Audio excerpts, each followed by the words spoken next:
I was having dinner with my daughter and her new husband at one of Seattle's most expensive restaurants, celebrating their honeymoon, when he stepped outside to take a business call.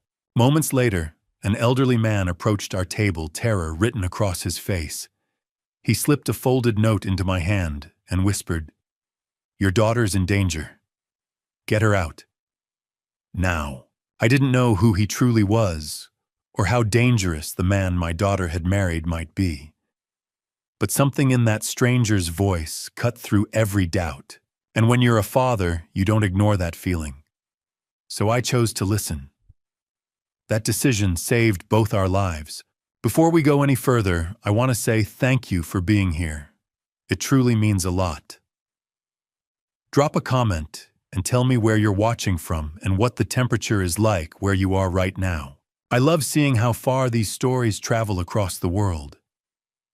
Just so you know, this story includes some fictionalized elements woven in for impact and insight.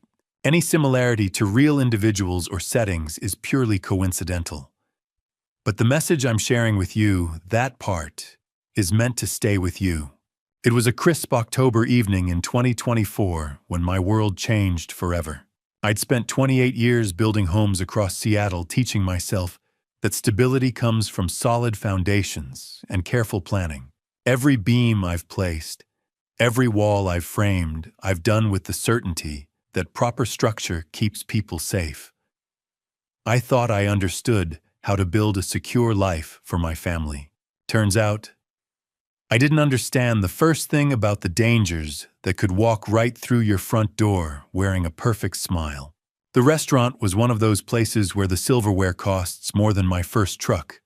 All soft lighting, exposed brick, and hushed conversations punctuated by the gentle clink of wine glasses.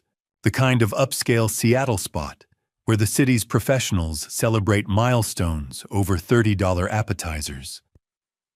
Emma had picked it, wanting to mark the end of her honeymoon properly. My daughter's always had excellent taste, inherited that from her mother. 3 weeks into her marriage to Ryan Mitchell, Emma was glowing in a way I hadn't seen since before my wife Sarah passed 5 years ago. That glow was everything I'd hoped for when I walked her down the aisle. Everything a father wants his daughter happy, settled, loved. So why couldn't I shake this knot in my gut? "Dad, you're doing it again," Emma said, catching me studying Ryan across the candlelit table. Her laugh was warm, teasing. Doing what? I tried for innocence. The contractor's stare, like you're checking if he's structurally sound. She squeezed Ryan's hand. "He's not one of your buildings, Dad." Ryan flashed that easy smile of his, the one that had charmed my daughter through a whirlwind 6-month courtship. "It's all right, Emma. Your dad's protective. I respect that." He raised his wine glass toward me. "Bob, I promise I'm up to code. Foundation's solid." Everyone laughed. I joined in, but that nagging feeling wouldn't quit. 6 months from first date to wedding. Everything had moved so fast, like a project with an impossible deadline. And Ryan had insisted on handling all the paperwork, the marriage license, the bank accounts, the insurance updates. Said he wanted to make it easy for Emma, didn't want her stressed with legal details. She'd signed everything he'd put in front of her, trusting him completely. That's what love does, I suppose. Makes you trust. Emma was describing their honeymoon cabin near Mount Rainier, her eyes bright with the memory when Ryan's phone buzzed. He glanced at the screen, and something flickered across his face just for a heartbeat, like a crack appearing in smooth drywall. "I'm so sorry, honey," he said, already standing. "It's the Henderson account. I really need to take this." On a Friday night, Emma's disappointment was gentle understanding. That's my girl, always accommodating, always kind. Real estate never sleeps. Ryan kissed the top of her head. 2 minutes, I promise. I watched him weave through tables toward the entrance phone already pressed to his ear. The moment he stepped outside into the October drizzle, I felt it, that sensation of being watched. An elderly man at the adjacent table had been sitting alone since we'd arrived, barely touching his soup. I'd noticed him peripherally. You notice things when you've got a daughter. Silver hair, worn cardigan hands that trembled as they gripped a folded piece of paper. And he was staring at Emma with an intensity that made every protective instinct I had flare to life. The old man moved before I could react. He crossed between our tables with surprising speed, his movements urgent despite his age. I tensed, half rising from my seat, but he wasn't looking at Emma anymore. His eyes locked onto mine, and what I saw there stopped me cold. Terror. Pure, desperate terror. His hand shot out and grabbed mine where it rested on the table. His grip was ice cold and surprisingly strong. Before I could pull away, he pressed the folded paper into my palm, his fingers trembling against mine. Your daughter." He whispered, his voice barely audible over the restaurant's ambient noise. His eyes darted toward the entrance where Ryan stood visible through the glass. "Read this. When he comes back, you need to be gone." "What are you talking about?" I started, but he was already pulling away. "A father always knows," he said louder, now urgent. "Trust that feeling in your gut. Trust it."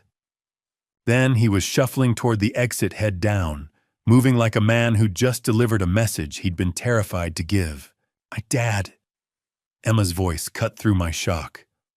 "What was that about? Do you know him?" I stared at the paper burning in my palm. Through the windows, I could see Ryan wrapping up his call, starting to turn back toward the entrance. Maybe 30 seconds before he'd be at our table. My hands shook as I unfolded the paper beneath the tablecloth, hidden from Emma's view. The handwriting was shaky, but legible, written in blue ink. "Your daughter is in terrible danger. The man she married has ended lives before 3 women that I know of. He marries them. Takes everything. Then they die in accidents. Check her bank accounts. Check her insurance policies. Check everything he's had her sign. They move fast once they start. There's an address below. Come tonight if you want the truth. Please, I'm begging you, get her away from him, now." Below the message, an address in southeast Seattle. My blood turned to ice. Dad. Emma's concern was real now. "You look pale. Are you okay?" I looked up at her. My daughter, my only child, the person I'd protected from every danger I could imagine since the day she was born. She was smiling at me, that same trusting expression she'd had at 5 when I'd taught her to ride a bike. 3 women. They die in accidents. Outside, Ryan was pocketing his phone, straightening his jacket that practiced smile sliding back into place as he reached for the door. The paper weighed 1,000 pounds in my hand. 28 years in construction had taught me to recognize when a structure was about to fail, that moment, when everything looks fine, but every instinct screams danger. This was that moment. I looked at Emma's trusting face, then at Ryan returning through the crowd, his smile perfect and practiced.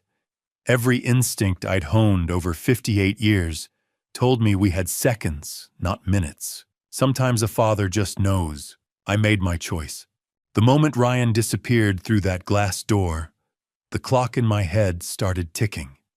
60 seconds, maybe less, before he'd finish his call and turn around. 60 seconds to convince my daughter to abandon her honeymoon dinner and trust a father's instinct over everything her heart was telling her. I didn't have time for subtlety. "Emma," I said, my voice cutting through her thoughts about the dessert menu. "We need to leave. Right now." She blinked, her smile faltering. "What, Dad? We haven't even..." "Now, sweetheart." I was already standing, pulling cash from my wallet and tossing it on the table. "We're going." "Dad, what's going on? Are you sick?" Through the window, Ryan's silhouette shifted under the streetlights. He angled back toward the entrance. 30 seconds, maybe less. I leaned across the table. "Emma, do you trust me?" She stared at me. "Dad, you're scaring me." I know, I'm sorry. But answer me. Do you trust me? Something in my voice made her really look at me. I watched memories flicker behind her eyes, every promise I'd kept, every nightmare I'd chased away. She nodded slowly. Yes, always. Then stand up and follow me. No questions. Not here. She glanced toward Ryan outside, then back at me. Confusion battled loyalty. But my daughter has never gone back on her word. Okay, she whispered, reaching for her purse. I scanned the restaurant mapping exits. Walking out the front wouldn't work. Ryan would see us the moment he turned around. I needed distraction. I needed movement. I needed chaos. There it was, the red handle near the restrooms. Fire alarm. 28 years in construction meant I knew the consequences. False alarm. Fines. Maybe worse. But my daughter's life was folded in the paper inside my pocket. Sometimes being a good father means breaking the law. Stay close, I said, gripping her hand. Dad, what are you? I didn't answer. I pulled her toward the wall. A waiter tried to stop me, but I was already there, my hand wrapped around the cold metal. For half a heartbeat, I hesitated. Then I pulled. The alarm exploded into sound piercing, relentless. Strobes flashed, turning the elegant dining room into a stuttering nightmare of light and noise. For 1 second, everyone froze. Then panic. Chairs scraped. Glass shattered. People surged toward the exits in a single desperate wave. Beautiful chaos. I pulled Emma into the flow, shielding her with my body, steering us toward the glowing green exit sign over the emergency door. Dad, she shouted. What did you do? Saving your life, I yelled back. We hit the crash bar together and stumbled into the October drizzle. The alley behind the restaurant was narrow and dark, lit only by a flickering security light. The exit alarm joined the symphony, echoing against brick walls. Rain soaked us instantly. Emma stood there, breathing hard, eyes wide. Dad, she whispered. What is happening? Before I could answer, heavy footsteps pounded behind us. Emma, Ryan. I pulled her into the shadows beside a dumpster and pressed a finger to my lips. Through the open door, Ryan's silhouette appeared backlit by flashing lights. He stepped into the alley phone flashlight slicing through the rain. Emma, louder now. Baby, where are you? The front of the restaurant must have been chaos fire trucks evacuating diners, but he'd come to the back. How did he know? Emma trembled beside me. I felt her wanting to call out to fix this. I tightened my grip and shook my head. Ryan stepped farther into the alley. The flickering light caught his face. The worried husband was gone. What replaced it was cold and focused. His eyes swept the alley with predator calm. When they passed over us, I stopped breathing. 3 heartbeats. Then his phone rang. He swore and answered. What? No, I'm looking for them. I don't know, she just disappeared. Yes, with her father. The alarm went off. I'll find them. Give me a minute. His voice moved back toward the door. I waited 30 seconds, then pulled Emma from hiding. We moved quickly toward the far end of the alley. My truck was parked a block away. We reached the side street and I glanced back. Through the rain and flashing lights, Ryan pushed through the crowd, out front scanning faces. For a second his eyes swept our direction, and his face, God, the charm was gone. The warmth, the easy smile, the perfect son-in-law mask erased. In its place was something colder, patient, calculating. A man adjusting strategy after losing control of the board, something that told me the old man's warning hadn't been paranoia, it had been survival. Emma followed my gaze and saw him too. Dad, she breathed, and this time there was no doubt in her voice. What did he do? I didn't answer immediately. The paper in my pocket felt heavier than steel. Not what he did, I said quietly. What he was planning. Her fingers tightened around mine as another fire truck roared past. Blue and red lights painted the street in violent color. He said he loved me, she whispered. I know. And you're saying... I'm saying we don't go back, I cut in. Not tonight. Not until I show you something." Behind us, Ryan turned in a slow circle, searching. His phone was back at his ear. His movements were controlled, not frantic. A hunter who knew his prey was close. My pulse hammered, but my mind was clear. He wasn't panicking. He was recalculating. "Truck," I said. We moved. Fast, but not running. Running draws eyes.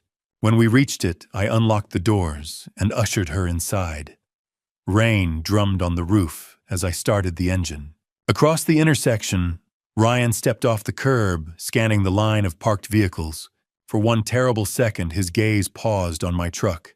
Then another siren wailed, and a cluster of diners rushed between us, breaking his line of sight. I pulled into traffic. In the rearview mirror, I watched him shrink in the storm of lights and sirens. He stood still in the chaos, phone pressed to his ear face, expressionless. Waiting. Planning. Emma stared straight ahead. Silent now, the trust she'd given me settling like armor around us both. I tightened my grip on the steering wheel. Whatever game Ryan thought he was playing, he'd just learned something important. I wasn't an old man imagining threats in shadows. I was a father who'd seen the predator behind the smile, and I was done pretending I hadn't. My living room should have felt safe. Instead, every shadow seemed to hold a threat I couldn't name yet. We'd driven in silence, Emma staring out the rain-streaked window, while my mind raced through possibilities, each one worse than the last. I'd checked the rearview mirror every 30 seconds, watching for headlights that followed too closely, turns that matched ours. Nothing. But that didn't mean we weren't being watched. The house was dark when we pulled up, just like I'd left it that morning, when the biggest worry in my life was finishing the Henderson project on schedule. That felt like a lifetime ago now. Emma followed me inside without a word. I locked the door behind us, threw the deadbolt, checked the windows. Old habits from when she was little, when checking locks was just part of being a dad. Now it felt like preparation for siege. "Dad," Emma said quietly, standing in the middle of the living room in her soaked dress, mascara smudged under her eyes. "I need you to tell me what's happening. Right now." "Fair enough." I pulled out the crumpled paper from my pocket, smoothed it on the coffee table under the lamp. We'd both read it at the restaurant, but there was more here than just the warning. Details I hadn't fully processed in those desperate seconds before everything went sideways. "Look at this," I said, pointing to the address scrawled at the bottom. "Southeast Seattle. Someone wants us to go there." "Who was that man, Dad? Why did he—" Her phone buzzed on the coffee table where she'd set it down.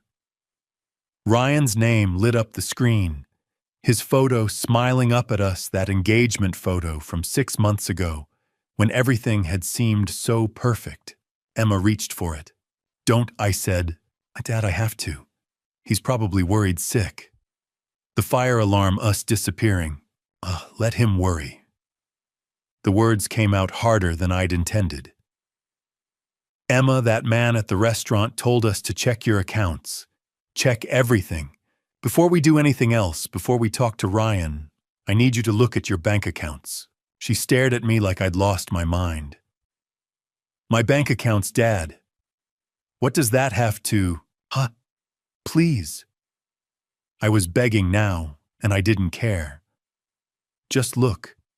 If I'm wrong, if I'm completely crazy, then we'll call Ryan and apologize and figure out what to do about the fire alarm. But if I'm right—" I couldn't finish that sentence. Didn't want to. The phone buzzed again. Second call. Emma looked at it, then at me, then at the note on the table with its shaky handwriting and desperate plea. Something in her face shifted. Maybe she was remembering how Ryan had insisted on handling all the paperwork. Maybe she was thinking about how fast everything had moved. Maybe she was just trusting her father one more time. "Okay," she whispered. "Okay." She grabbed her laptop from her bag, fingers trembling as she opened it. The screen's glow made her face look pale, haunted. She pulled up her bank's website, typed in her password. The phone buzzed a third time. Neither of us answered it.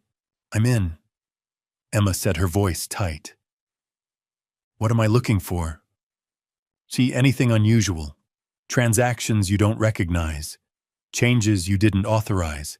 She clicked through to her checking account, scrolled down the recent activity. Everything looks normal. Groceries, gas, dinner last week at... She stopped scrolling. What? I leaned closer. There's a pending transaction. Her voice had gone flat. Scheduled for tomorrow morning, 9 a.m. How much? She didn't answer. Just turned the laptop toward me. $65,000. Scheduled transfer to an account I didn't recognize, a string of numbers that meant nothing. But the authorization signature that was Emma's digital signature. The same one she used for everything official. I didn't do this, Emma whispered. Dad, I swear I would never... I know, sweetheart, I know. But my blood had gone cold. $65,000. That was most of her savings, the money she'd been carefully building since she'd started her career, the emergency fund I'd taught her to maintain. Might he click on the details, I said. She did. The transaction details loaded. Authorization date 3 days ago. 3 days into her marriage. The digital signature was definitely hers. I could see the certificate ID, the timestamp, everything that made it legally binding. The insurance papers. Emma breathed. 3 days ago, Ryan brought home a stack of forms. Said we needed to update everything now that we were married. Beneficiary forms, insurance policies. He had his laptop, said he'd handle the digital signatures since I was tired. Her voice was rising now, panic bleeding through. I signed them on his computer. He said it was easier that way. I trusted him. The phone buzzed a 4th time. What else? I asked, trying to keep my voice steady. Check everything. Savings, investments, anything you've got. Her fingers flew over the keys, clicking through accounts, while I watched over her shoulder. Each screen loaded like a punch to the gut. Savings account. New restrictions added 3 days ago. Required secondary authorization for any withdrawals over $500. The secondary authorizer, Ryan Mitchell. Investment portfolio beneficiary, changed from me, her father, the person she'd named when she'd opened the account at 22, to Ryan Mitchell. Changed 3 days ago. Life insurance policy through her work, beneficiary updated. 3 days ago. Every single change bore her digital signature. Every single change was dated within 72 hours of her saying, I do. Oh, this isn't possible. Emma was shaking now, her voice cracking. I signed insurance forms, standard stuff, not this. Not. She looked at me, and for the first time since she was a little girl, I saw her completely lost. Dad, what is this? I thought about the old man's note. 3 women. They die in accidents. I thought about how fast everything had moved. 6 months from first date to wedding. I thought about Ryan's face in that alley, the cold calculation, the predator's patience. This wasn't random, I said quietly, more to myself than to her.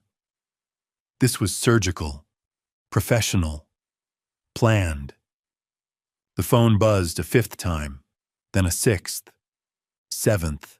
Emma stared at it. What if he knows?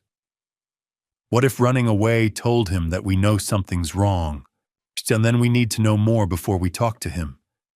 We need to understand what we're dealing with. 8th call.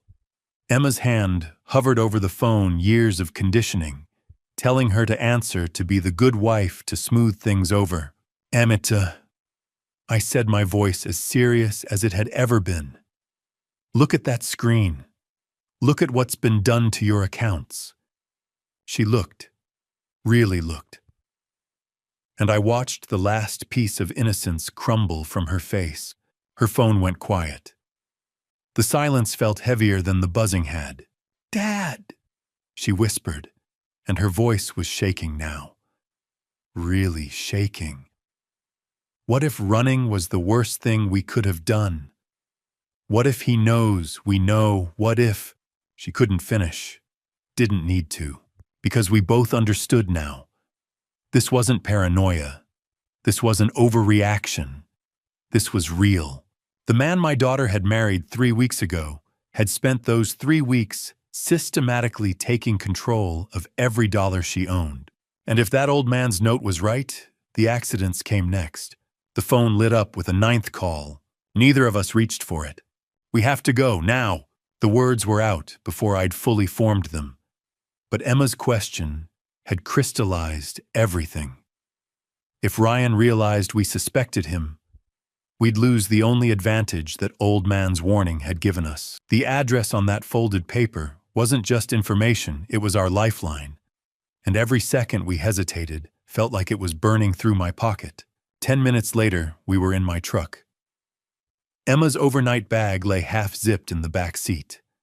I told her to pack light and move fast. Ryan had called twice while she grabbed essentials. We'd watched his name flash across her screen like a threat and let it ring out. The address led us into a part of Seattle where hope seemed thin and houses leaned close together against the October cold. The 30-minute drive carried us through streets that grew quieter, darker, emptier.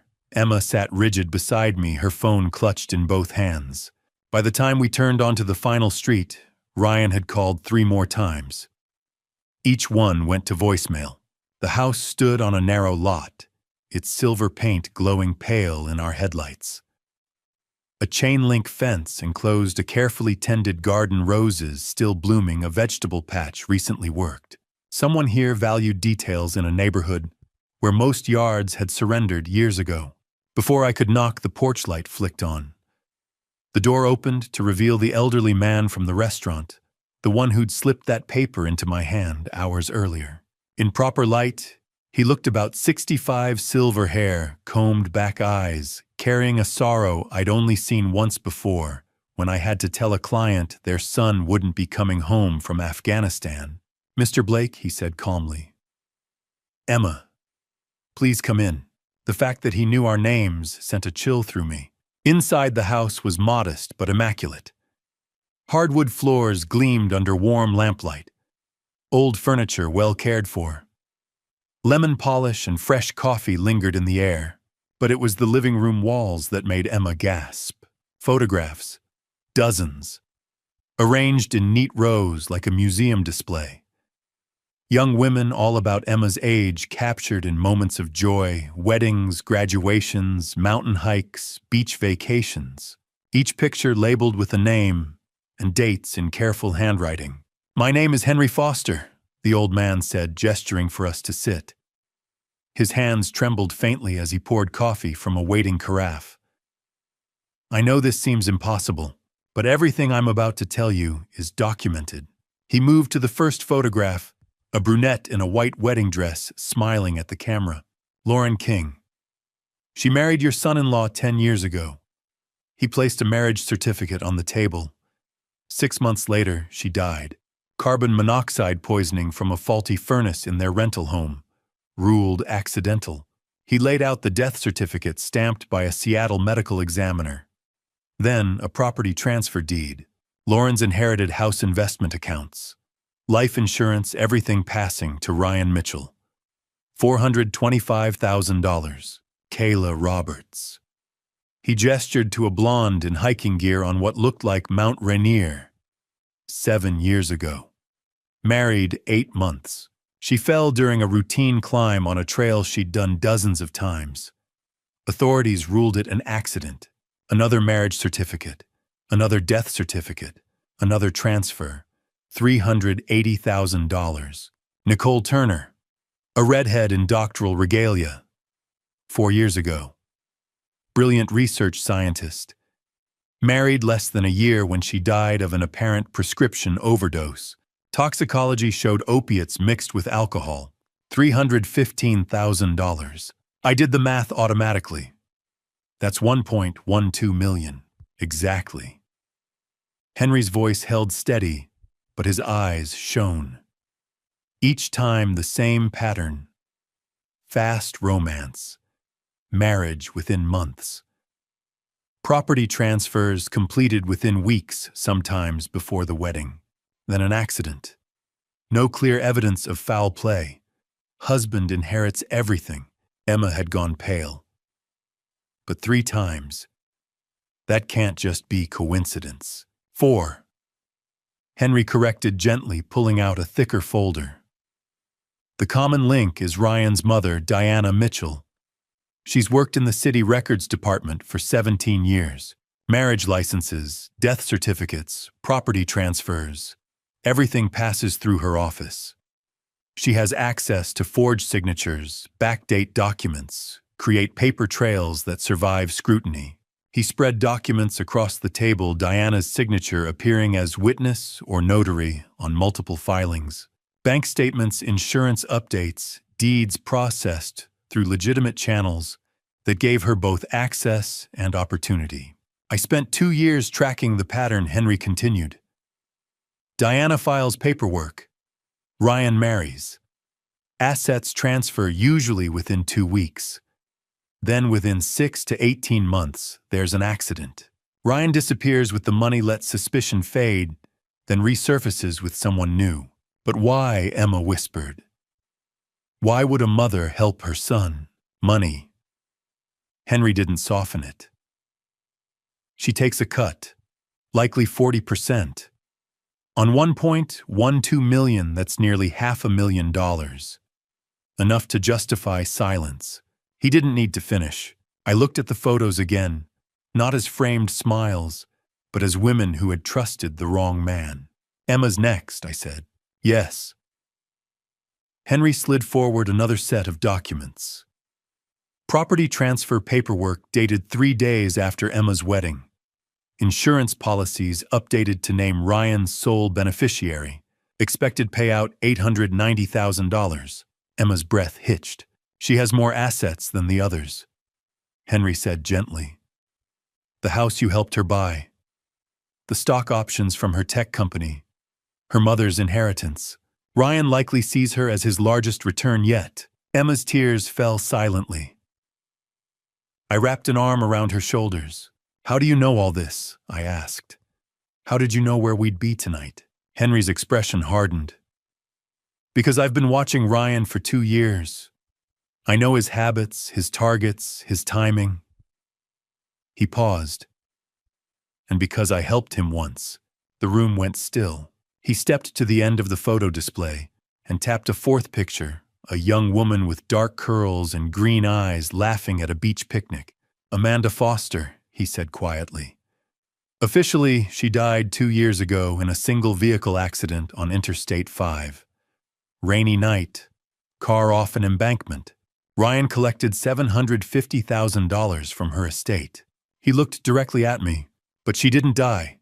She survived, and she's been watching him ever since.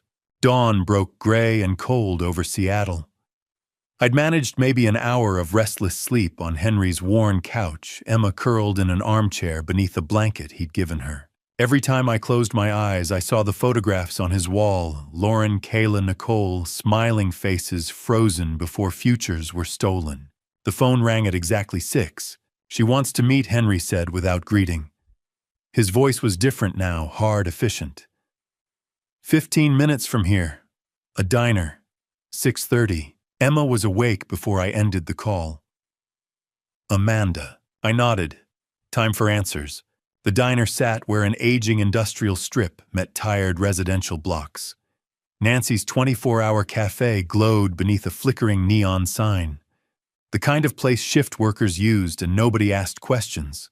Nancy's silver hair in a tight bun poured coffee without comment. We took a back booth. Emma wrapped both hands around her mug like she could warm herself from the inside out. At 6:32, the door chimed. The woman who stepped in looked nothing like the vibrant figure in Henry's photograph. That version of Amanda had been bright laughing. This one moved carefully, dressed in neutral clothes, shoulders slightly hunched, as if shrinking from notice. But when she slid into the booth across from us, I saw it in her eyes, wariness carved deep. The look of someone who had survived something monstrous. Mr. Blake, Emma. Her voice was quiet but steady. I'm Amanda Foster. Up close, she was mid-30s. A faint scar traced above her collar. How do I know that I asked? How do I know you're not working for Ryan? She didn't react. She simply pulled down her collar. The scar began at her jaw and ran down her neck, pale and unmistakable. Because he did this, she said. And he believes I'm dead. She let the fabric fall and took a sip of coffee. When she spoke again, her tone was level, rehearsed by repetition. 2 years ago, I married Ryan Mitchell. He was charming, attentive, everything I thought I wanted. We met at a tech conference. He said he was in real estate development. 3 months later, we were engaged. 6 months later, married. Emma made a small sound. The pattern mirrored her own. 3 months after the wedding, he suggested a road trip. Cascade Loop. Romantic getaway. Highway 2 towards Stevens Pass. Her hands tightened around the mug. He'd tampered with the brakes and the steering column. When I tried to turn, nothing responded. The car went through the guardrail and rolled down an embankment. You survived, I said quietly. Barely. I was thrown partly through the windshield. That's how this happened. Her fingers brushed the scar. I remember hanging there bleeding. I remember seeing Ryan walk around the car. He looked at me for maybe 10 seconds. Emma whispered, "He checked if you were dead." He walked away, Amanda confirmed. Up the embankment. A car was waiting on the road. He got in and they drove off. Nancy refilled our mugs and disappeared again. I crawled into the trees before I passed out. A hiker found me 2 hours later. EMTs said 30 more minutes, and I wouldn't have made it. But you let everyone think you died, I said. I was admitted as Jane Doe. No ID. By the time I could speak, I understood what he'd done. If Ryan knew I survived. She shook her head. So I stayed dead. Let the paperwork stand. Recovered under a different name. And when I was strong enough, I started watching. For 2 years, Emma said softly. I tracked his pattern. Watched him court a woman in Spokane she moved before he secured her. Watched him test the waters in Portland. Then I saw your wedding announcement. She looked at Emma with quiet recognition. I knew you were next. That's when I contacted Henry. I leaned back. Henry Foster. How do you know him? Amanda set a thick folder on the table. It carried the weight of months, clippings, documents, photographs, notes. Diana Mitchell isn't the mastermind, she said. She handles paperwork. Well paid, but not in charge. She flipped to a section marked in red. Driver's licenses, property filings, court records, different names, same face. The face of the man who'd warned me. Vincent Shaw, Amanda said. Real estate developer. Supposedly legitimate. But he's run this operation for 15 years under different identities in different cities. He recruits men like Ryan, charming, cold, willing to kill. He handles logistics and takes 70%. Diana is just one of several employees on payroll across the Northwest. My stomach tightened. If he profits from this, if he's running it, why warn us? That's the question. Amanda met my gaze. Why would Vincent Shaw jeopardize everything to save Emma? She slid out one last photograph. Grainy but clear. Vincent Shaw, younger, standing beside a teenage girl. Melissa Shaw, Amanda said quietly. Vincent's daughter. Died 23 years ago, in what was ruled an accidental overdose. She'd been married 6 months. Her husband inherited everything. The pieces fell together. The man who called himself Henry Foster. Amanda continued, that's just another alias. Another role. The grieving father. The helpful witness. Emma's hand tightened around mine. The photographs on his wall, real victims. Real paperwork. Real deaths. But he curated that display. She pushed the folder fully toward me. The man who warned you about Ryan's pattern. The man who showed you evidence and offered sanctuary. Her voice dropped. That was Vincent Shaw. Silence stretched between us, broken only by the hum of refrigerators and the faint clink of dishes behind the counter. I pictured the silver-haired man opening his door before I knocked. The sorrow in his eyes. The careful precision with which he'd laid out those documents. He's been running the machine for 15 years, Amanda said. Recruiting killers, laundering profits, cleaning records, and now I asked. And now she replied, I think he's trying to dismantle it. Emma stared at the photograph of Melissa Shaw. Because of her, Amanda nodded once.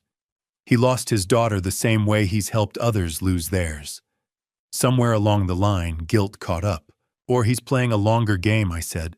That's possible, Amanda admitted. But he contacted me first.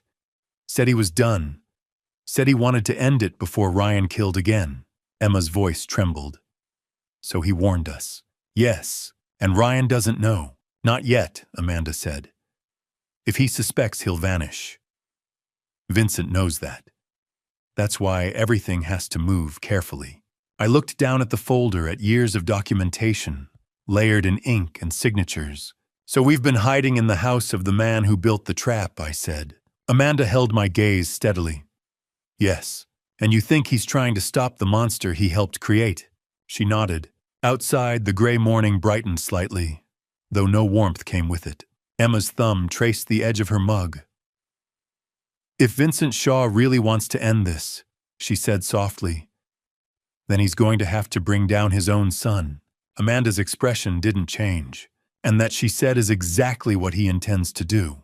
The coffee in my hand suddenly tasted like betrayal. I turned slowly, already knowing what I would see.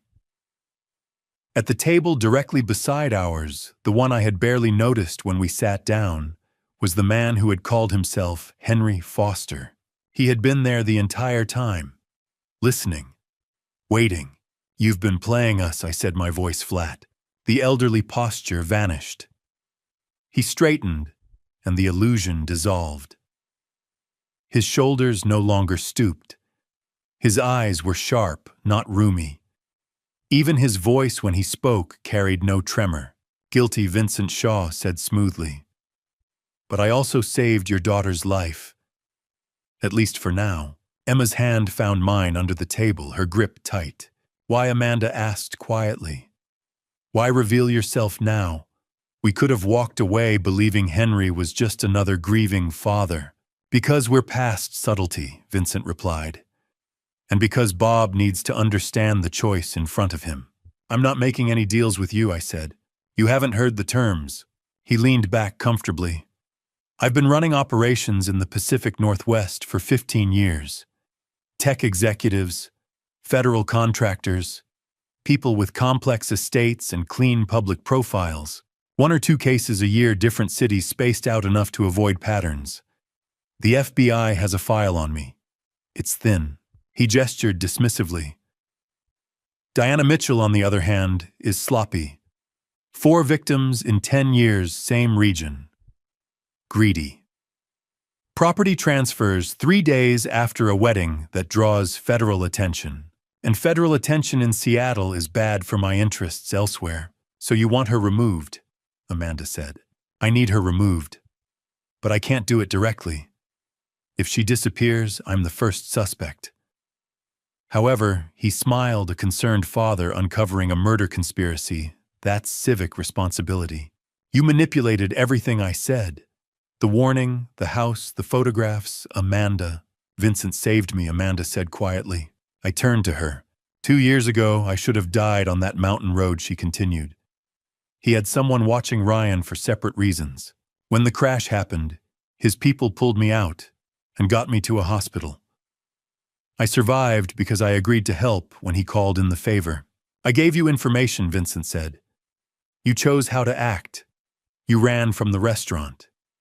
You came to the house. You believed what you saw. I opened doors, and now I asked. You expect me to take Diana down for you. I expect you to save your daughter. He pulled out his phone and turned the screen toward us. A live feed. Ryan's car parked outside a building I knew too well, Emma's apartment complex. He's been circling since midnight, Vincent said calmly. He knows something is wrong. Diana will give the order within 24 hours. Maybe less. Emma went pale. You have two options, Bob Vincent continued. Option 1. You work with me. We expose Diana completely. I provide additional evidence, things Amanda doesn't have. You take it to authorities. Diana goes to prison. Ryan follows. Your daughter lives. I disappear. And option 2. You refuse. You go to the police with what you have now. It's not enough for murder, maybe financial fraud at best.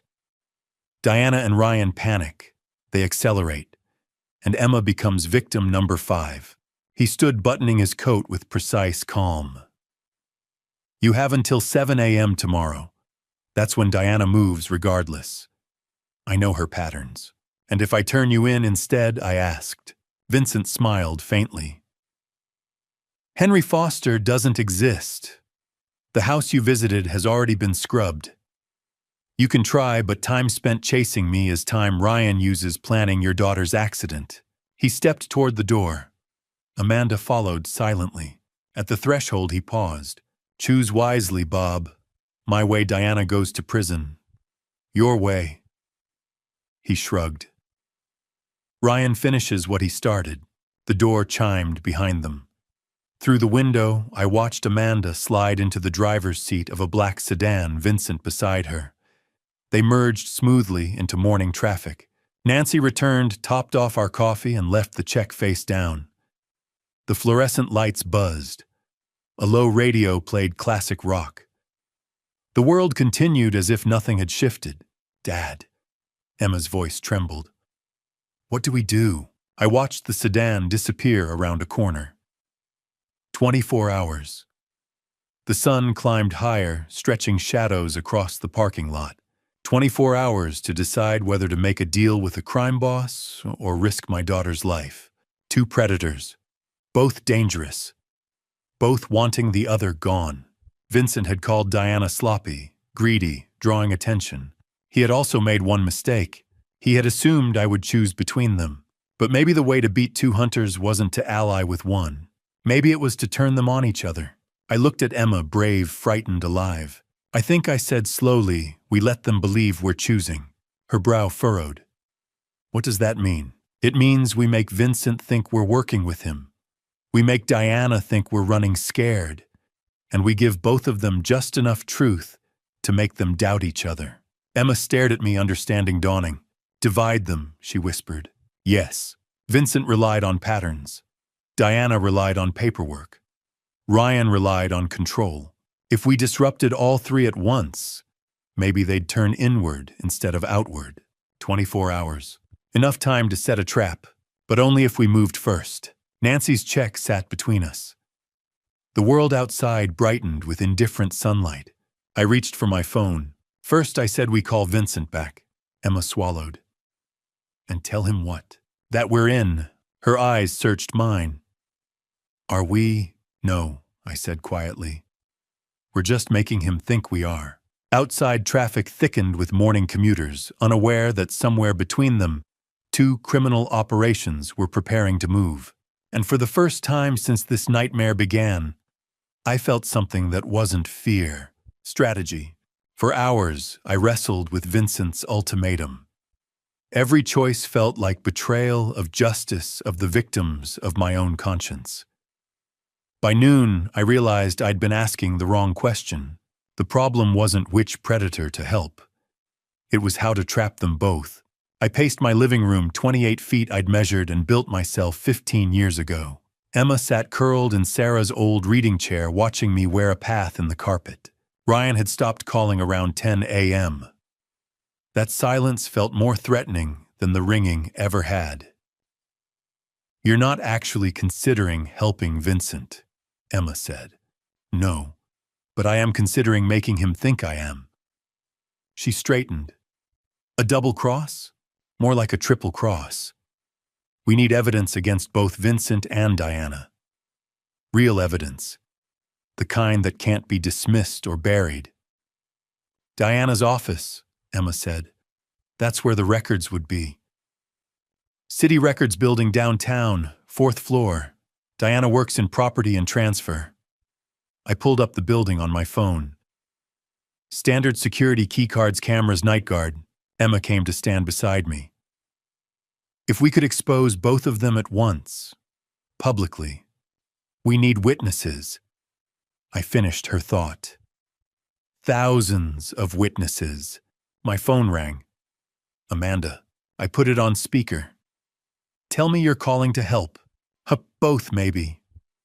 Her voice was strained. Vincent thinks you're taking his deal. I have maybe 12 hours before he expects a decision. We're not taking his deal. I know. That's why I'm calling. Background noise suggested somewhere public. Diana's office, 4th floor, room 412. She works late Tuesdays and Thursdays, never weekends. Security guard Carl does rounds every 40 minutes. Cameras in main corridors, but not individual offices, budget cuts. Cleaning crew finishes by 11 p.m. There's a 10-minute window where the east service door stays propped open for trash removal. Emma was already taking notes. Amanda, I said carefully. Why are you helping us? Long silence. Because Vincent saved my life, but I never agreed to help him destroy someone else's. If you're planning what I think you're planning, maybe this ends. Maybe all of it ends. She hung up. Emma looked at me. Tonight, before Vincent expects an answer, I'll scout the building first. Be downtown by 5, watch the shift change, see Carl's patrol pattern. I checked the clock, 2:47 p.m. Get a sense of the layout, find blind spots.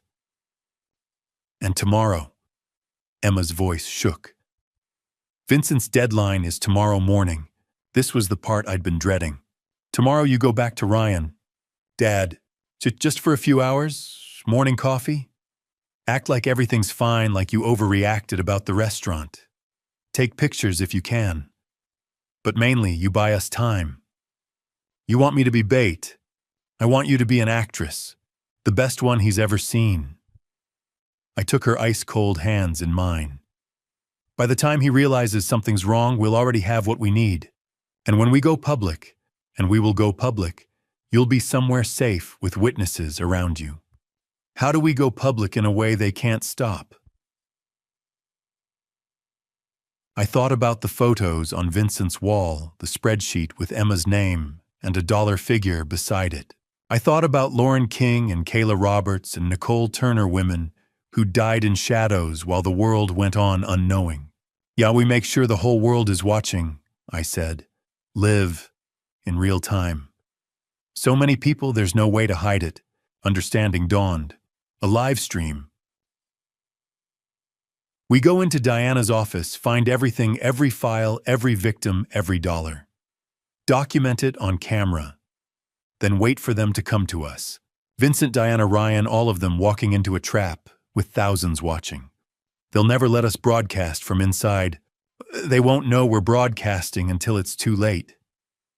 I started a voice memo on my phone. This is Bob Blake. October 15th, 2024, 3:02 p.m. My daughter Emma and I are about to expose a criminal conspiracy involving multiple deaths and millions in fraud. If you're hearing this, we've either succeeded or... I stopped, saved it. There's insurance. We document everything, upload it multiple places. Cloud storage, trusted contacts with instructions to release if anything happens. Emma slowly nodded, fear and courage fighting in her expression. If Ryan suspects, I thought about 3 women who'd trusted him, about Amanda's scar, about my daughter's name on that spreadsheet like she was already dead. Then we make sure we act fast enough that it doesn't matter. I checked my watch. Tonight I scout. Tomorrow morning you give the performance of your life. And when we're ready, I looked at my phone. Thought about all the people who could be watching. We fight in the light where everyone can see, where they can't make us disappear. Emma's phone buzzed. A text from Ryan, miss you. Coffee tomorrow, need to talk. Her hands shook as she showed me. Perfect, I said. Tell him yes. 10 a.m. that cafe near his place. Public, lots of people, she typed with trembling fingers. Yes. I'm sorry about the other night. We should talk, 10 a.m. Ryan's reply came instantly. Can't wait. I love you. Emma stared at those 3 words like they were a death sentence. Look, we're going to end this, I told her. Tonight we get evidence. Tomorrow you keep him distracted. Then we bring it all down where everyone can see, Vincent and Diana both. She looked up at me, and I saw her mother in her face, that same stubborn determination. Okay, Emma said. Let's do it. Outside, afternoon sun descended toward evening. Somewhere across the city, Vincent waited for an answer he'd never get. Diana shuffled papers at her desk business as usual. Ryan planned his next move, thinking he had all the time in the world. They were all wrong. By this time tomorrow, the whole world would know their names, and this time the victims would have witnesses. The afternoon after our break-in, watching Emma prepare to walk back into Ryan's trap, was the hardest thing I'd ever done.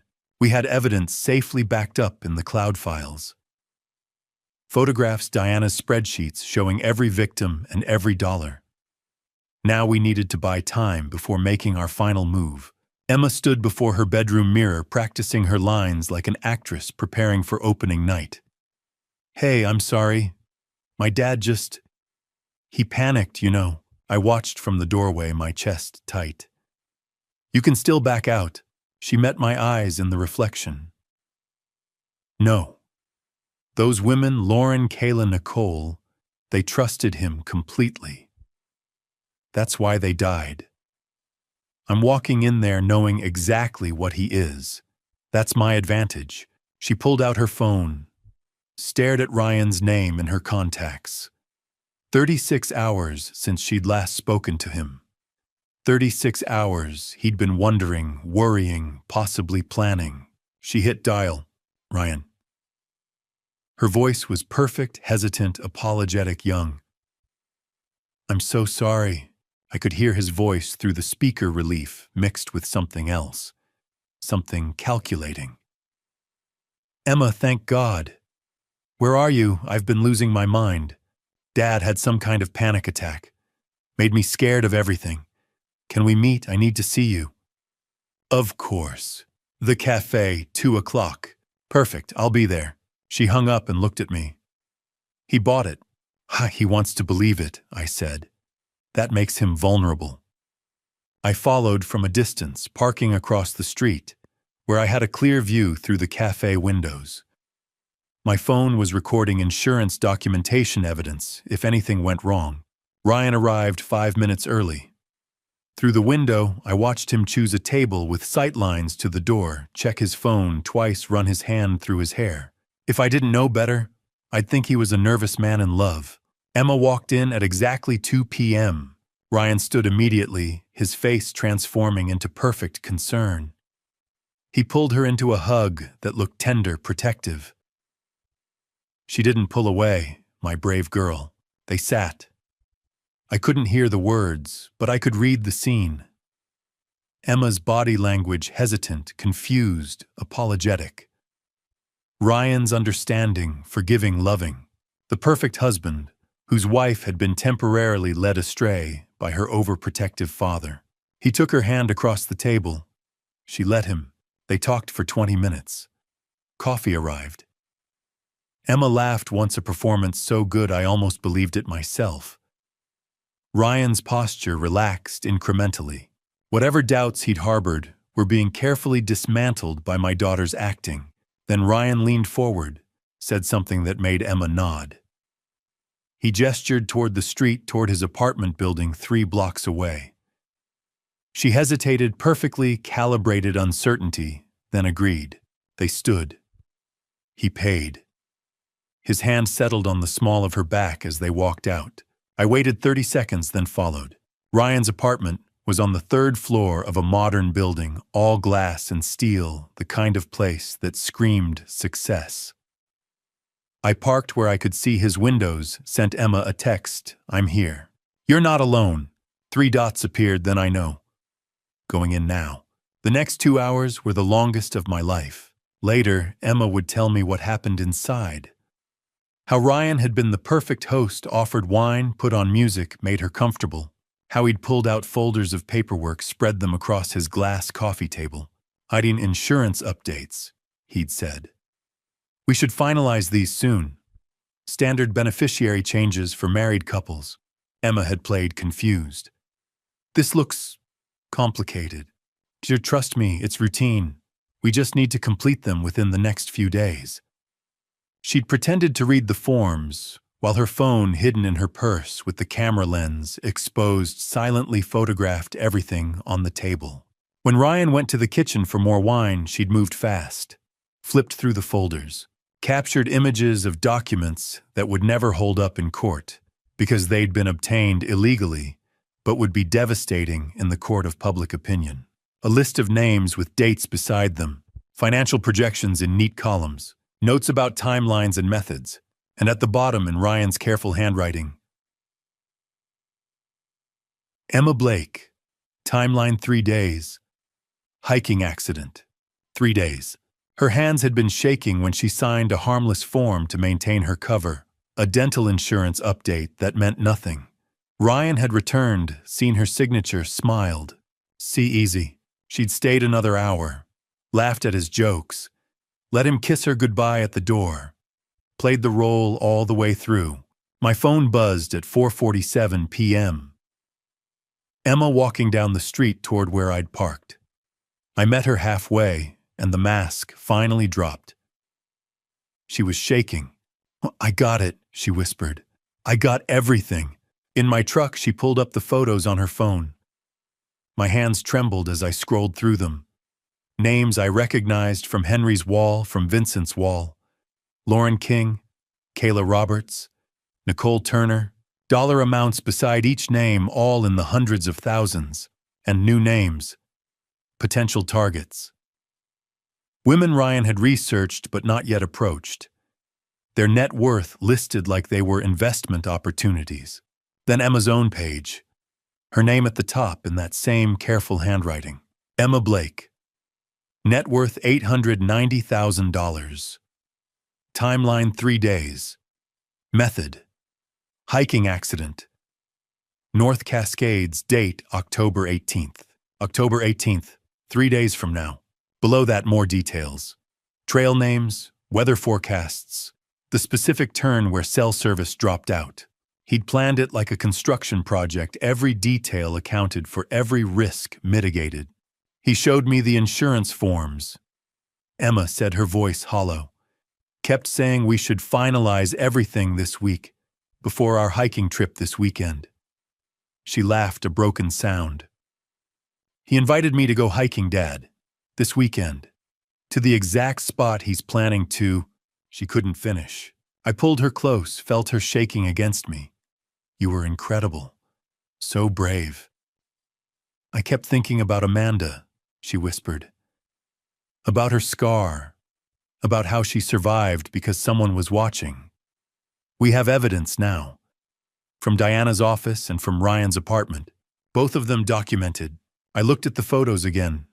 At my daughter's name with a death date beside it.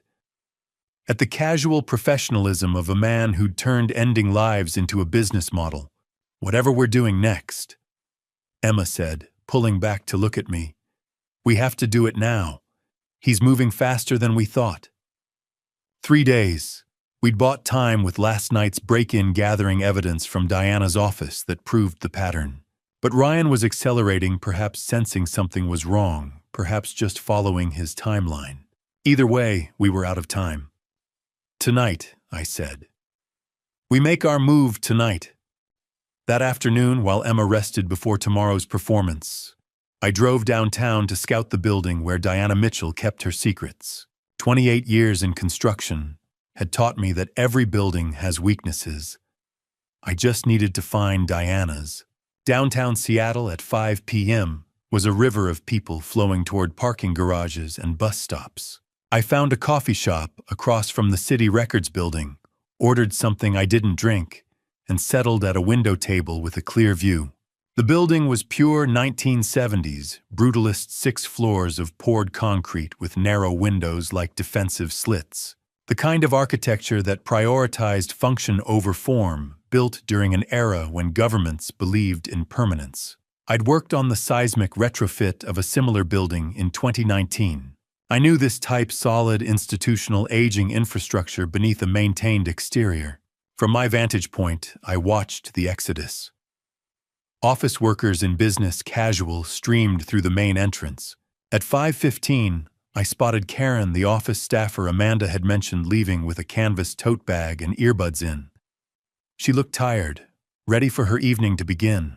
Through the glass front doors, I could see the security desk.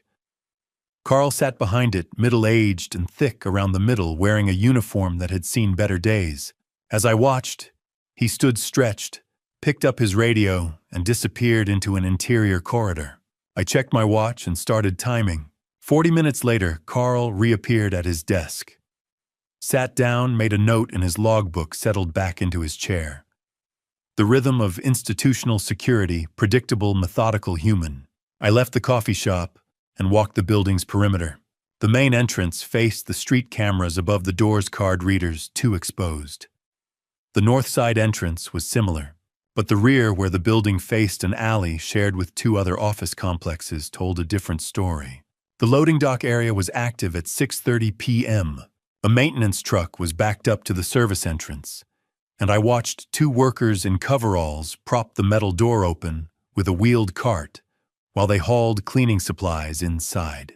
The door would stay propped for easy access, standard practice I'd seen on 100 job sites. A schedule posted near the door confirmed what Amanda had told me: cleaning crew arrival at 10 p.m., departure by 11 p.m.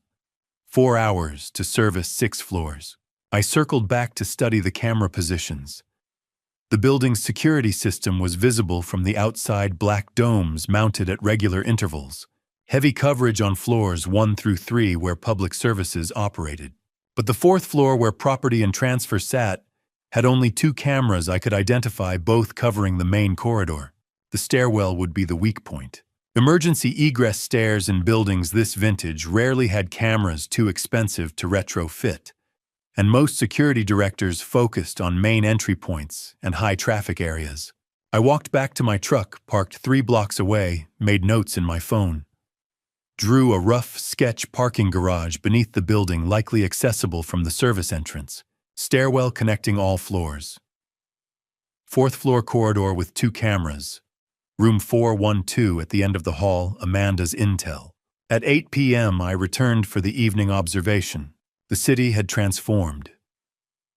The rush hour crowd was gone, replaced by scattered individuals heading to restaurants or late shifts. The brutalist building loomed darker now, only half its windows still lit. Carl's silhouette was visible through the front glass, doing another round. I timed him again. 40 minutes, almost to the second. He was a creature of habit, probably had been doing these same rounds for years, long enough that the routine had worn grooves into his night. By 9 p.m. I had what I needed. The window would open at 11:15 p.m. after the cleaning crew departed, but before Carl's next patrol cycle. The service entrance offered the best access point. The 4th floor had minimal camera coverage. The stairwell would be dimly lit with only emergency lighting, easy to navigate for someone who knew buildings. I sat in my truck reviewing my notes. Every line I'd drawn, every timing I'd calculated, every camera angle I'd memorized, pointed to a single conclusion: this was feasible, but tight. One mistake, one deviation from the schedule, and Emma and I wouldn't just lose our opportunity. We'd lose everything. The plan crystallized. Enter through the service entrance at 11:15, take the stairwell to avoid cameras, reach the 4th floor, while Carl was finishing his patrol of the 2nd floor. Locate room 412. Gather what we could in approximately 20 minutes, exit before Carl's next round began at midnight. 20 minutes to document years of fraud. 20 minutes to gather evidence against both Diana and Vincent. 20 minutes to save my daughter's life. I started the engine. Time to go home, rest for 2 hours, and then attempt the most dangerous thing I'd ever done. Not because I was brave, not because I knew what I was doing, but because Emma's name was on a spreadsheet in that building with a dollar figure next to it, like she was already dead. Because 3 women before her had trusted the wrong man and paid with their lives. Because Amanda Foster had survived against impossible odds and deserved to see justice done. Because sometimes the only way to protect what you love is to walk into the darkness and drag the truth into the light. I drove through Seattle's evening streets, past restaurants where people laughed over dinner, past movie theaters where couples held hands, past the normal life Emma should have been living, instead of preparing to deceive a man who was planning her death. 2 hours until 11:15 p.m. 2 hours to review the plan, check the equipment, tell Emma I loved her. 2 hours before I'd find out if 28 years of building things had taught me enough about how to break into them. 11:15 at night in downtown Seattle felt like being at the bottom of an ocean dark, cold, and full of hidden dangers. Emma sat beside me in my truck, USB drive in her pocket, fear and determination warring across her face. "Wadium," I asked, though I knew neither of us could ever be truly ready for this. She nodded, gripping the door handle. "Let's finish this." We'd parked on sub-level B2 of the garage beneath the City Records building, far from the camera coverage I'd mapped during my reconnaissance. Both of us wore dark clothing and baseball caps pulled low, not enough to hide our identities, if someone looked closely, but sufficient in the shadows and emergency lighting. "Stay close," I said as we exited the truck. "Stay quiet.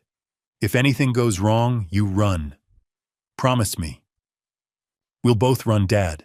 The service entrance was exactly where I'd seen it that afternoon. The metal door propped slightly ajar by a wooden wedge maintenance protocol I'd counted on. No alarm sounded as I pulled it open, just enough for us to slip through. Inside, the corridor smelled of industrial cleaner and old concrete. Emergency lights cast everything in a dim green glow. The cleaning crew had finished their work and departed 15 minutes ago, leaving behind the particular silence of a building that should be empty. I found the stairwell door, heavy metal, no window, no camera above it. Old building design, back when security meant locks and guards, not digital surveillance. The door opened with a low creak that made Emma flinch beside me. The stairwell was darker than the corridor, lit only by emergency exit signs at each landing. Our boots made soft sounds on the metal stairs despite our efforts at silence. Each footfall seemed to echo upward through the concrete shaft. Second floor. I paused, listening.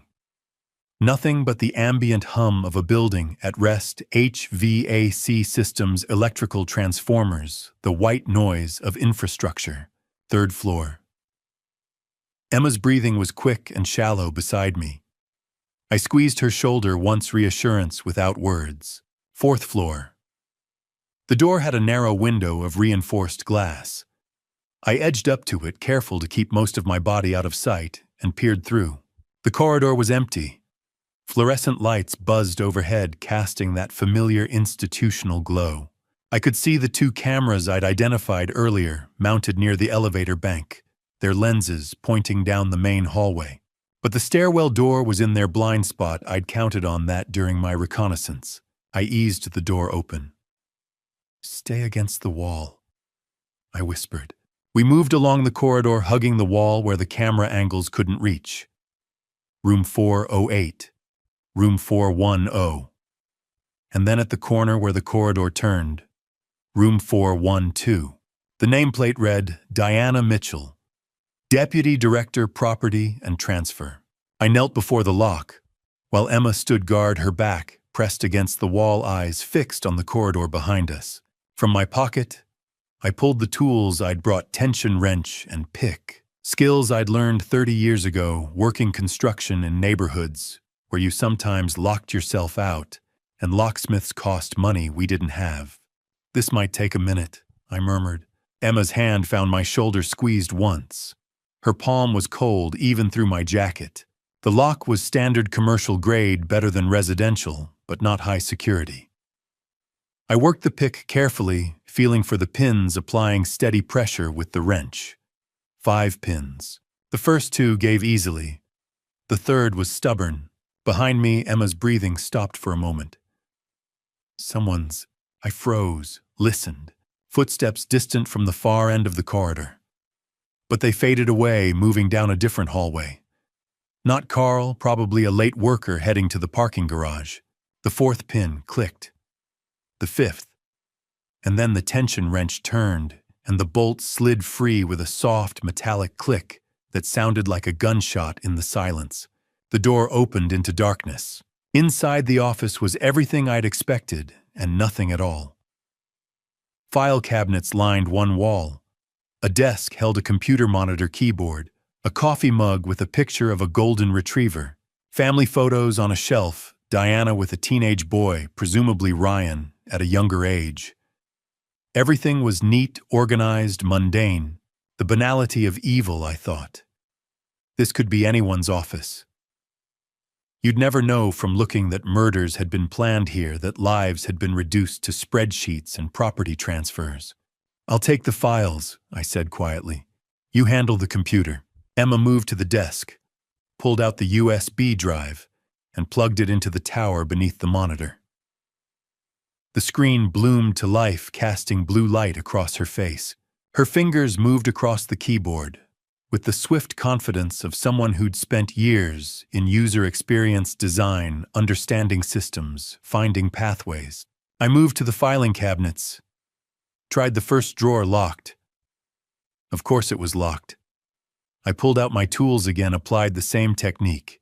The cabinet lock was simpler than the door meant to deter casual snooping, rather than determined intrusion. It opened with a quiet, metallic groan. Inside folders were arranged by year, each tab labeled with initials. I pulled 2020 Lauren King's file. The marriage certificate was on top, official and legitimate looking. Beneath it, the death certificate, cause of death listed as accidental carbon monoxide poisoning. Property transfer documents showed her grandmother's house investment accounts, life insurance, all passing to Ryan Mitchell. Everything Diana needed to steal a life filed away, like it was just another day at the office. "Dad." Emma's whisper was urgent but controlled. "I'm in.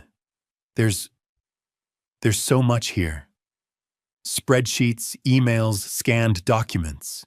Years of this." I checked my watch, 11:28 p.m.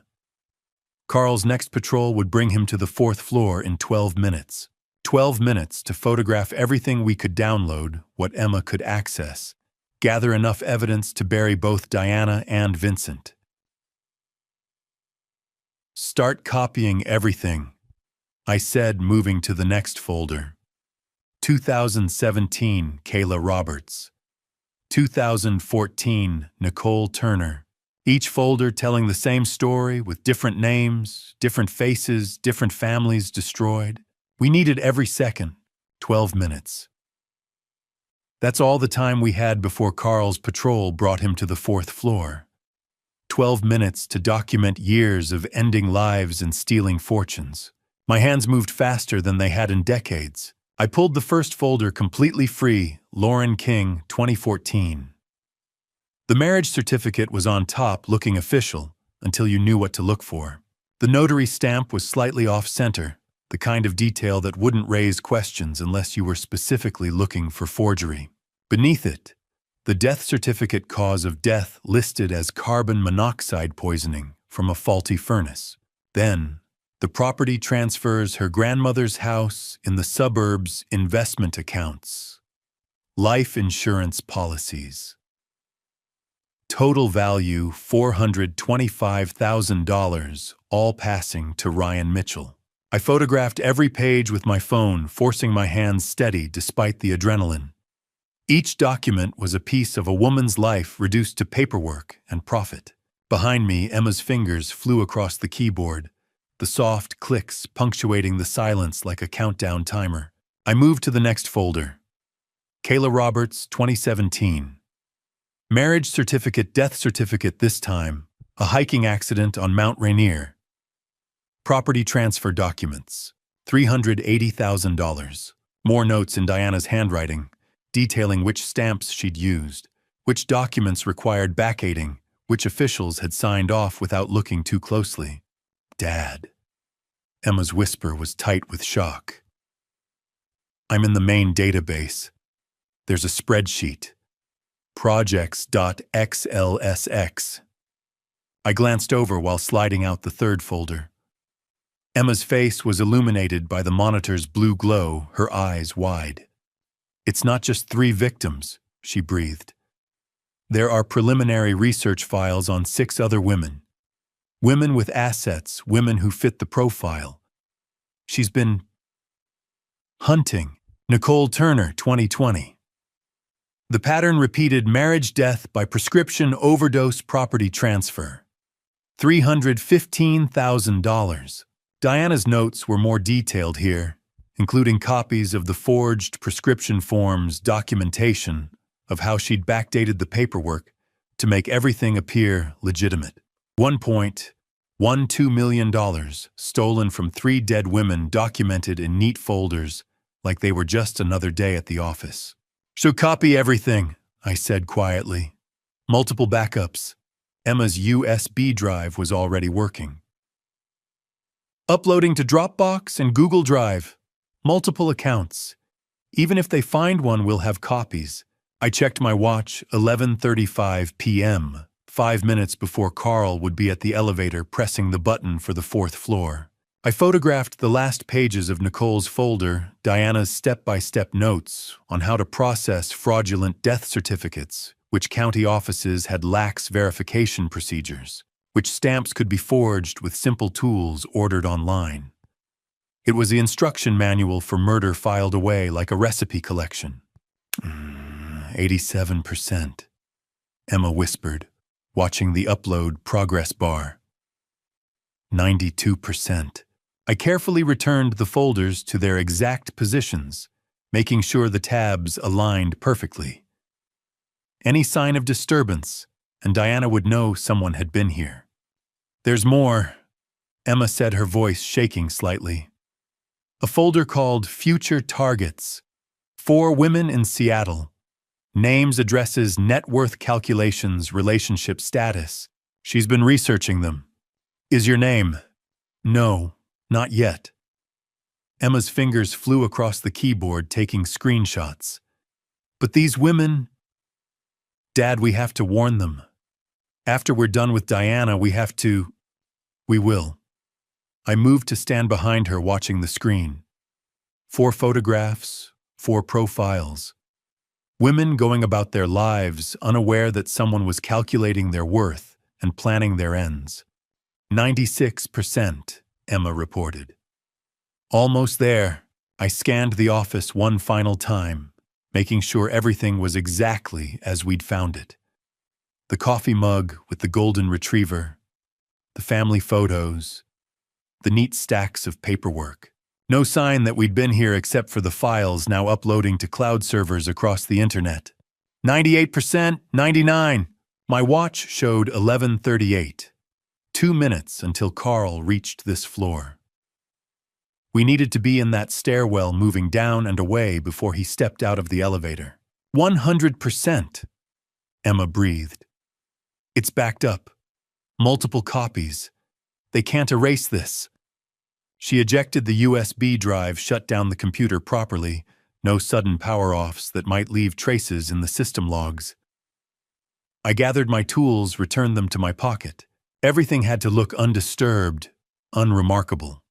Let's go, I said, but Emma had frozen at the computer, her hand still on the mouse, staring at the screen. Dad? Her voice was barely audible. There's one more file. Diana's personal notes. Not in the projects folder. Hidden in a subfolder labeled Insurance. Emma, we're out of time. It's about Vincent Shaw. That stopped me. I moved to see the screen. The file was a detailed dossier. Decades of information on Vincent Shaw, compiled methodically, obsessively. Money laundering operations in 3 states. Names of victims going back 15 years, well before Diana had started working with Ryan. Financial records showing Vincent's cut from various projects totaling millions. Contact information for law enforcement agencies. Federal investigators, journalists who'd covered similar cases. Diana wasn't just working for Vincent Shaw. She was building a case against him. Oh, this is... Emma scrolled through page after page. This is everything. Bank accounts, property holdings, aliases he's used. She's been documenting his entire operation. If this got out, Vincent would go to prison for life. Or if Vincent found out she had this, I said slowly, he'd make sure she never had the chance to use it. Emma looked up at me, horror and understanding mingling in her expression. She's planning to betray him. Take him down and eliminate her competition at the same time. I checked my watch, 11:39. 1 minute. Copy it, I said. Fast.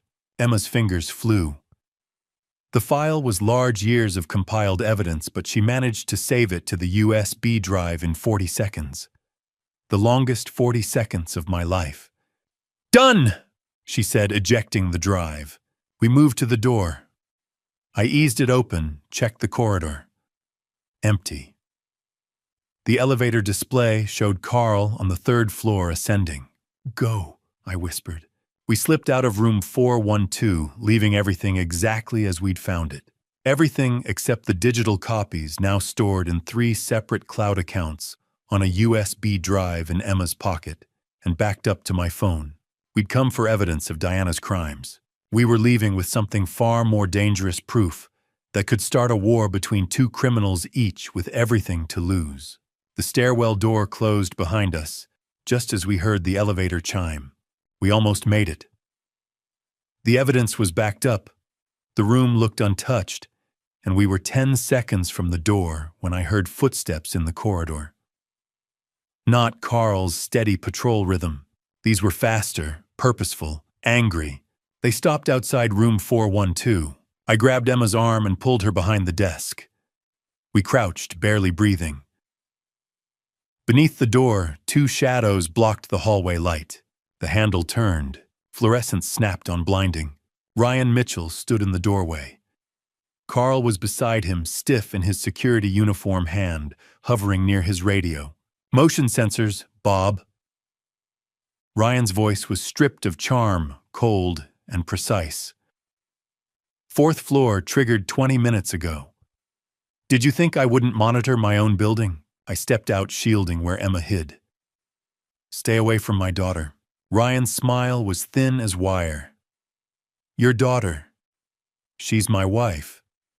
Legally, what's hers is mine. You're the criminal who broke into a government office? He glanced at Carl. Isn't that right? Carl shifted uneasily. Mr. Mitchell, should I call the police? Not yet. Ryan's eyes stayed on me. Let's see what they thought they could steal. We didn't steal anything, I said, backing toward the desk. No. He entered the room with calm, rehearsed grace. Then why break into my mother's office in the middle of the night? His gaze flicked past me. Where is she, Bob? Where's Emma? Emma rose from behind the desk. For a heartbeat, surprise cracked his mask. Then it returned. I'm right here, she said, voice steady. And I know exactly what you are.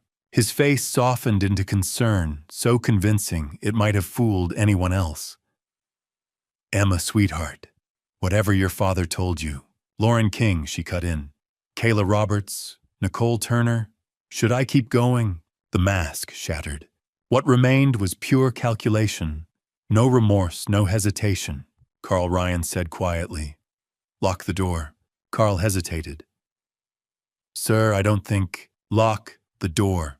Training overrode instinct. The lock clicked. Emma, run! I shouted. She bolted toward the emergency exit behind Diana's desk, the fire escape I'd spotted earlier. Ryan lunged to intercept her. I stepped into him. We collided hard. He was younger, stronger, but I'd spent decades hauling concrete and lumber. I drove him backward into a filing cabinet.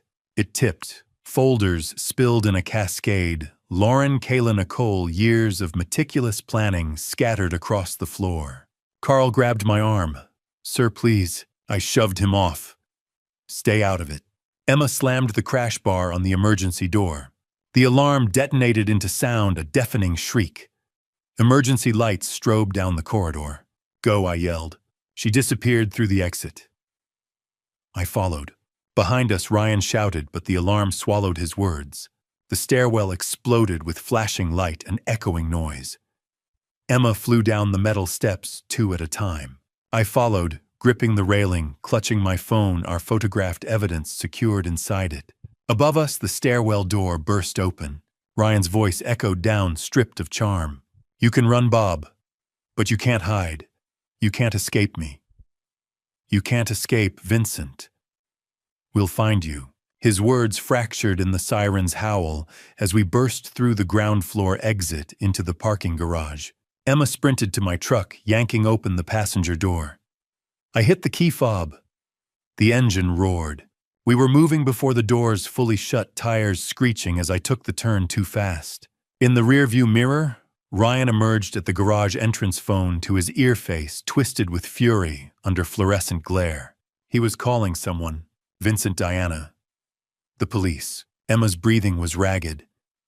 Her hands shook as she checked her phone. The backup completed. Everything's uploaded. Multiple copies. I merged into late-night traffic, checking mirrors constantly. No headlights yet, but that wouldn't last. Ryan had seen the files. He knew we had proof. He'd call Vincent, call Diana. They'd all know. Dad. Emma's voice was small. What do we do now? I thought about the files stored across cloud servers, about Ryan's call, about the hornet's nest we'd just kicked 2 separate swarms, both lethal. Now, I said, forcing calm into my voice, we make sure the whole world sees it, before they can stop us. Downtown Seattle shrank in the rearview mirror. Somewhere behind us, Ryan Mitchell was mobilizing whatever resources he had left. Vincent Shaw was likely learning that his operation had been exposed. Diana Mitchell would soon discover her office had been breached. The hunt had begun, and this time we weren't just running. We were carrying the truth. We drove for 20 minutes, taking random turns through Seattle's late-night streets, until I was certain no one was following. When we finally pulled into the parking lot of a 24-hour diner on the city's outskirts, my hands were shaking so badly I could barely turn off the engine. Nancy, the name on her tag identified her as the night shift waitress, looked about 50, her kind face weathered by years of long shifts. She poured coffee without being asked, movements efficient and practiced. We slid into a corner booth. I took the seat with my back to the wall so I could watch the entrance. Old habits from construction jobs in rough neighborhoods. Always know your exits. Emma stared at her phone, the glow lighting her exhausted face. Dad, it's blowing up. 15 missed calls from Ryan? 10 from a number I don't recognize? Don't answer. The coffee burned my tongue, but I drank it anyway, needing something solid. We need to think. Think about what her voice trembled with exhaustion and fear. They know we have the evidence. Vincent gave you until 7 a.m. That's 6 hours. Ryan knows we know. Diana will see her office in the morning. We can't keep running. I pulled out my phone and scrolled through the photos. Lauren King's marriage certificate. Kayla Roberts' death certificate. Nicole Turner's property transfers. Years of calculated theft and planning now backed up across cloud servers. What if we just send it to the police? Emma asked. Vincent has connections. Diana works inside the system. She's been processing fraudulent paperwork for years without getting caught. They'll bury the evidence or bury us before it sticks. Silence settled heavy between us. Around the diner, life continued. A truck driver at the counter nursing his coffee. A young couple holding hands in a booth. A group of nurses laughing over pie. Ordinary people living ordinary lives, while we sat with proof of multiple deaths and no clear way to use it. Nancy returned with the pot. You two all right? Looks like one hell of a night. We're trying to figure something out, I said carefully. She smiled kindly. Well, I hope you've got people on your side. World's a scary place to face alone. Her words lingered after she moved on. Emma was absently scrolling when she suddenly froze. Dad. What? What if Nancy's right? About what? People on our side.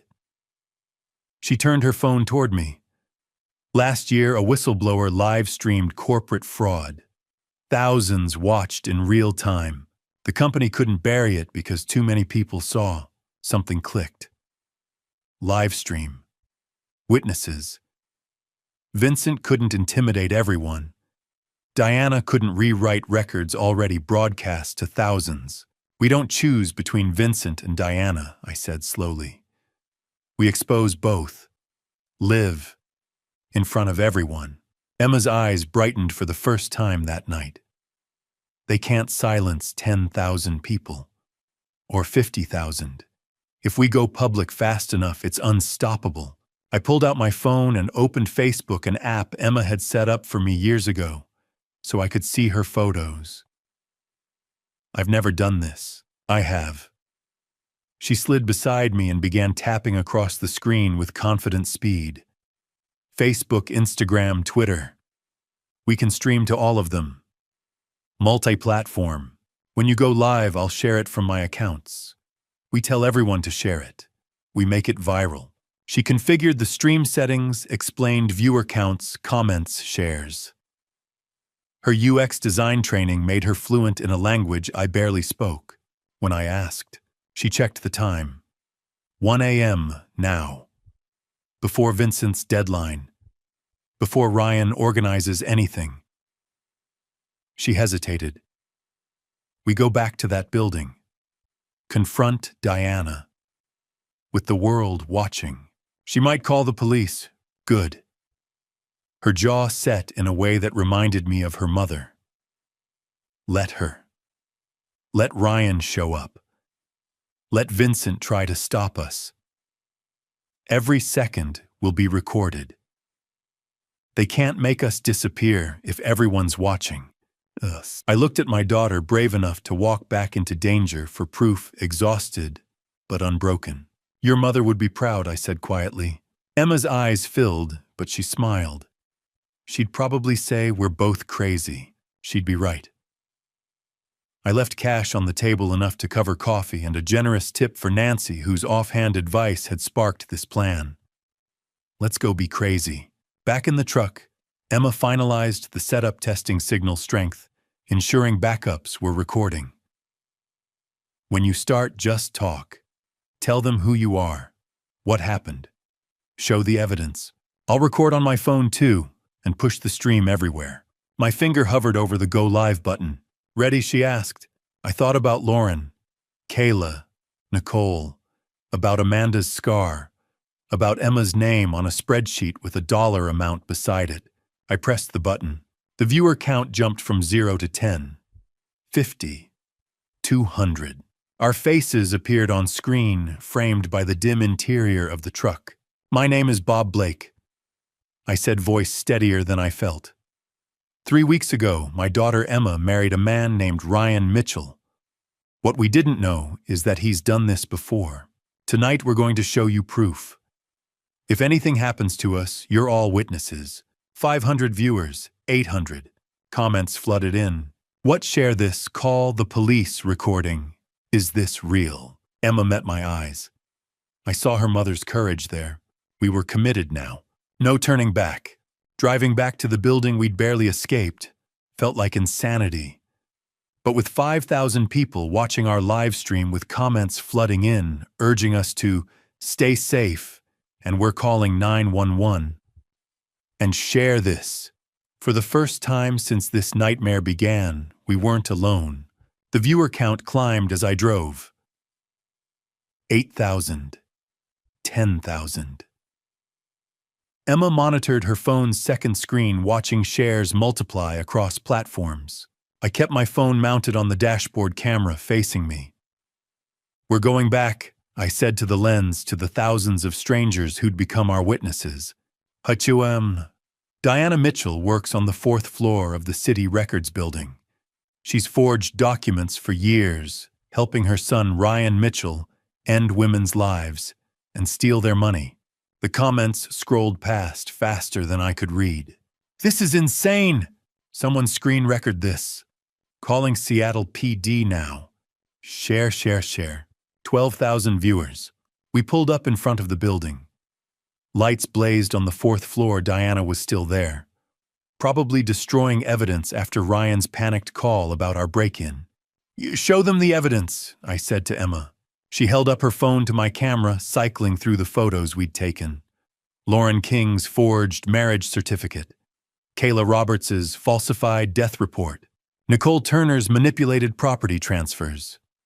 Each document appeared on screen for millions of pixels to capture and preserve. We entered through the main entrance this time. No sneaking, no shadows. This was public. Carl stood behind his security desk, his face registering shock as we walked in. "Mr. Blake, you can't..." I turned my camera toward him. "This is Carl building security. Carl, 12,000 people are watching right now. We're going up to the 4th floor." Carl's eyes went to the phone, to the little red recording indicator to my face.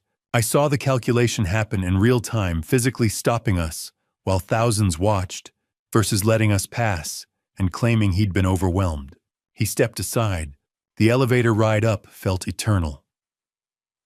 Emma read comments aloud, her voice steady despite her shaking hands. "Someone says the FBI is getting involved." Another person tagged the Seattle Police Department. "Local news stations are being notified." 15,000 viewers. The elevator chimed. 4th floor. The corridor stretched ahead of us, fluorescent lights humming their familiar tune. Room 412's door stood ajar, light spilling into the hallway. From inside came the mechanical whir of a paper shredder working overtime. I pushed the door open, camera first. Diana Mitchell stood at her shredder, feeding documents into its mechanical teeth. Papers littered the floor around her, torn folders, scattered photographs, the desperate detritus of someone trying to erase their crimes. She looked up at the sound of our entrance. Her eyes found the camera, found the little red light. Her face went pale. "What are you doing?" Her voice was small, tight with fear. 15,000 people are watching this, Diana." I kept my voice calm, steady. "Want to tell them about Lauren King?" Get out." She tried for authority, but it came out shrill. "This is private property. You're trespassing. I'll call the police." "Please do." Emma stepped forward, her phone raised to show Diana the screen. 15,000 witnesses, all of them recording. My name was supposed to be next, wasn't it? Emma Blake. "Target number 4. Diana's eyes darted between us, the cameras, the door. Trapped. "Kayla Roberts." Emma continued, her voice hard. "Nicole Turner." Should I keep going? Diana lunged for my phone. I stepped back, keeping the camera steady as she stumbled forward. "You can't do this." True panic, now her composure shredding as fast as the papers she'd been destroying. "You don't understand what you're..." To everyone watching, I said, addressing the camera, the thousands of faces I couldn't see but knew were there. Diana Mitchell has been forging government documents for years. Her son Ryan Mitchell has ended 3 women's lives over the past decade. We have evidence, marriage certificates, death records, property transfers, all of it falsified. It's backed up in multiple cloud locations. Diana. I turned to face her directly. It's over. She was shaking now, actually. Shaking, her carefully maintained facade crumbling. "You don't understand. Vincent Shaw will..." She stopped. Her eyes went wide, fixed on something behind me. I heard them then. Footsteps in the corridor. Not Carl's uncertain shuffle. Not Ryan's angry rush. These were measured, confident, unhurried. The footsteps of someone who controlled situations rather than reacting to them. A voice I recognized, Henry Foster's voice, but stripped of its elderly tremor, deeper and stronger, spoke from the doorway. "Yes, Diana, please do tell them about Vincent Shaw." I turned, keeping my camera steady. 18,000 viewers now. 18,000 witnesses. The man in the doorway looked like the elderly stranger who'd pressed a warning note into my hand at that restaurant 3 weeks ago. But the way he stood, the way he moved, the cold calculation in his eyes, this wasn't a frightened old man trying to save lives. This was the predator who'd taught Ryan Mitchell everything he knew. "Hello, Bob." Vincent Shaw dropped all pretense, his voice smooth and professional. His eyes found the camera, assessed the little red light, the viewer count visible on my screen. "I trust we have an audience." Behind me, Diana made a small, strangled sound. 18,000 and climbing. Emma said, her voice steadier than mine would have been. Vincent smiled, not the warm smile of Henry Foster, but something colder, more calculating. He stepped fully into the room, and I saw he wasn't alone. 2 men followed him, their suits expensive, their faces impassive. Not muscle exactly. More like attorneys or accountants. The kind of people who made problems disappear with paperwork rather than violence. Excellent. Vincent's eyes swept the room, Diana frozen by her shredder, Emma with her backup camera, me with my live stream. "Then I suppose it's time we all had an honest conversation." He looked directly into my camera, into the eyes of 18,000 strangers, and smiled. "My name is Vincent Shaw, and I believe Diana and I have quite a story to tell you." Vincent Shaw just walked into the room with 18,000 people watching. What happens next will shock you. But before we continue, drop a comment right now with the number 1 if you're still here with me, or type justice if you think he's about to get what he deserves. I need to know you're still listening. And a quick note, the story ahead contains some dramatized elements for educational purposes. If that's not for you, feel free to stop here. No judgment. But if you're ready to see how this ends, let's get back to what Vincent said next. The transformation was complete. Gone was the frightened old man who'd pressed that folded paper into my hand at the restaurant. In his place stood the predator who'd hunted in Seattle for 15 years. Vincent Shaw walked into Diana's office with 3 men flanking him. Cole, Jake, and Nick, all in dark suits that screamed expensive attorney or high-level accountant. Not muscle. Something worse. The kind of people who made problems disappear with paperwork. I kept my camera pointed at Vincent's face. 20,000 people are watching Vincent. Say hello. He glanced at my phone, registered the viewer count, frowned slightly, but his confidence never wavered. That was his mistake. He didn't understand what 20,000 witnesses meant in the age of digital permanence. A slight smile. Impressive, Bob. But you're still thinking too small. Diana started to speak. Vincent, what are you? Quiet, Diana. He didn't even look at her. Your amateur operation is over.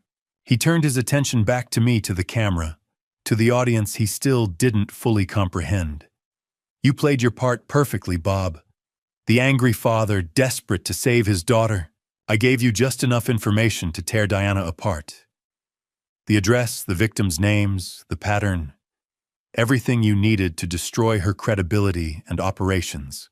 You used us, Emma said, her voice tight. So, of course I did. Vincent's tone suggested this should be obvious. Diana's sloppiness was attracting federal attention. Bad for my business. I needed her gone, but it had to be clean.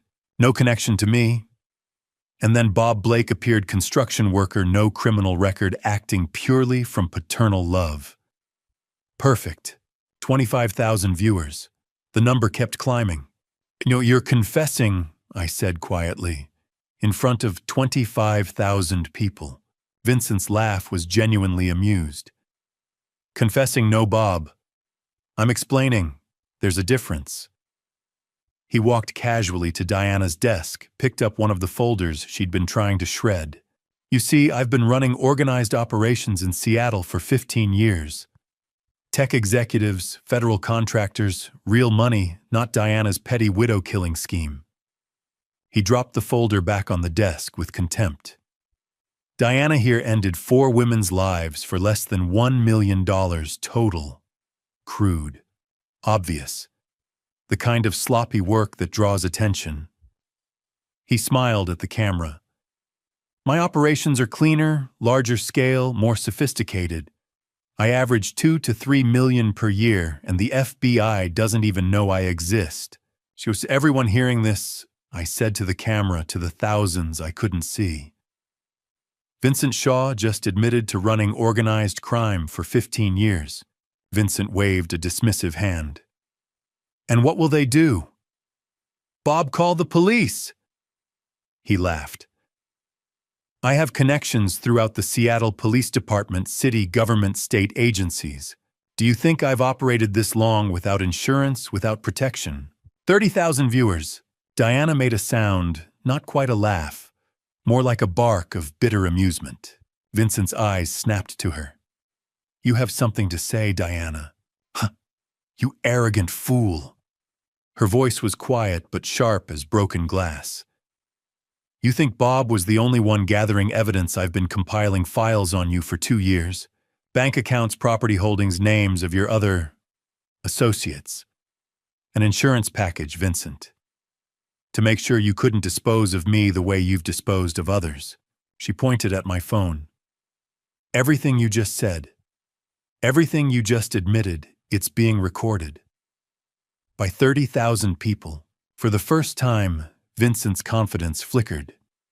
His eyes went to my phone, really looked at it this time, at the viewer count displayed at the top of the screen. 32,847 viewers. His face changed. What? Live stream. Emma said, her voice steady. Facebook, Instagram, Twitter, all simultaneously. Every word you've said has been broadcast live. 32,000 people heard you admit to 15 years of organized crime. 32,000 people saw your face. 32,000 witnesses who've probably been recording on their own devices. Vincent's mask shattered. The smooth professional vanished, replaced by something raw and desperate. Turn that off. Now! He lunged toward me, hand reaching for my phone. Cole and Jake moved forward, flanking him. I stepped back, keeping the camera steady, keeping Vincent's face in frame. 35,000 witnesses, I said quietly. And you just confessed to everything. Vincent's face cycled through emotions faster than I could track: confidence, to anger, to calculation, to something that looked almost like fear. You, he started. Then we all heard it. Sirens. Not just one or two. Many. Growing louder, converging from multiple directions. Cole's hand went to Vincent's arm. Boss, we need to go. Right now. But Emma was at the window. Too late, she said, and there was something like awe in her voice. Dad, come look at this. I moved to join her, camera still recording, still pointed at Vincent's increasingly pale face. The street 4 floors below was lit up like daylight. Red and blue lights strobed from what looked like a dozen vehicles, Seattle PD King County Sheriff cars, with federal plates I recognized from my years working government contracts. The 35,000 people, Emma murmured. How many do you think called 911? All of them, I said. More sirens joined the chorus. A helicopter's searchlight swept across the building's facade. On my phone screen, the comments were a flood. Police are there. FBI TOO. He can't run. We're all witnesses. Vincent stood frozen, watching his empire collapse in real time. 15 years of careful operation, of maintained connections, of controlled violence. All of it undone in 5 minutes of overconfident confession to an audience he'd fatally underestimated. One, you did this, he said to me, and his voice was hollow. You actually did this. No, I said, keeping the camera steady on his face. You did this. I just made sure everyone could see. Below, I heard the main entrance doors slam open. Footsteps in the stairwell, many footsteps organized and purposeful. The tactical teams were coming. For 15 years, Vincent Shaw had hidden behind layers of intermediaries and corrupt officials. 5 minutes of arrogance on camera destroyed it all. He stared at my phone at the viewer count, still climbing 38,293. His face had gone from confident to calculating to something approaching horror as the magnitude of his mistake finally registered. I kept the camera steady, kept narrating for the stream. To everyone watching, Vincent Shaw just admitted to running organized crime in Seattle for 15 years. Diana Mitchell forged government records and helped her son Ryan Mitchell end women's lives. All evidence is backed up in multiple secure locations. The comments flooded past. FBI has been called. Recorded everything. Sharing everywhere. Vincent's eyes snapped to Cole. Get that phone. Cole moved forward, but I was already backing toward the door, camera still on them. Emma stayed beside me. You touch us. Emma said, her voice steady. 40,000 people will see. Jake and Nick exchanged glances, neither moving. Smart enough to recognize a no-win situation. Diana started laughing high and bitter. We're all finished. All of us. Shut up, Diana, Vincent snapped. 15 years, Vincent. Diana's laugh turned dark. 15 years you stayed hidden. 5 minutes and you destroyed yourself. The sirens were directly outside now. Through the window, the street blazed with red and blue strobes from 24 vehicles. Car doors slammed. Radio chatter echoed. The organized chaos of a major police response. Heavy footsteps thundered up the stairwell, many of them moving fast but coordinated. Vincent's control cracked. This isn't over. I have lawyers' connections. You had connections, I said quietly. Now you have 50,000 witnesses. The door burst open. Seattle police hands where we can see them. Officer Johnson led the tactical team through the door, Sergeant Cooper behind him. More officers poured in, securing the room with practiced efficiency. Vincent Shaw, Sergeant Cooper's voice carried authority. Vincent's face cycled through rage, defeat, calculation before settling into cold resignation. He slowly raised his hands. Cole, Jake, and Nick were smarter. Their hands went up immediately. Diana raised hers too, but she was smiling, a dark, satisfied smile. Bob Blake, Emma Blake. Officer Johnson found us by the window. That's us, I said. Still live streaming, 53,000 people watching. Johnson nodded. We've been getting hundreds of calls. FBI's on their way. Sergeant Cooper moved to Vincent, pulling out handcuffs. Vincent Shaw, Diana Mitchell.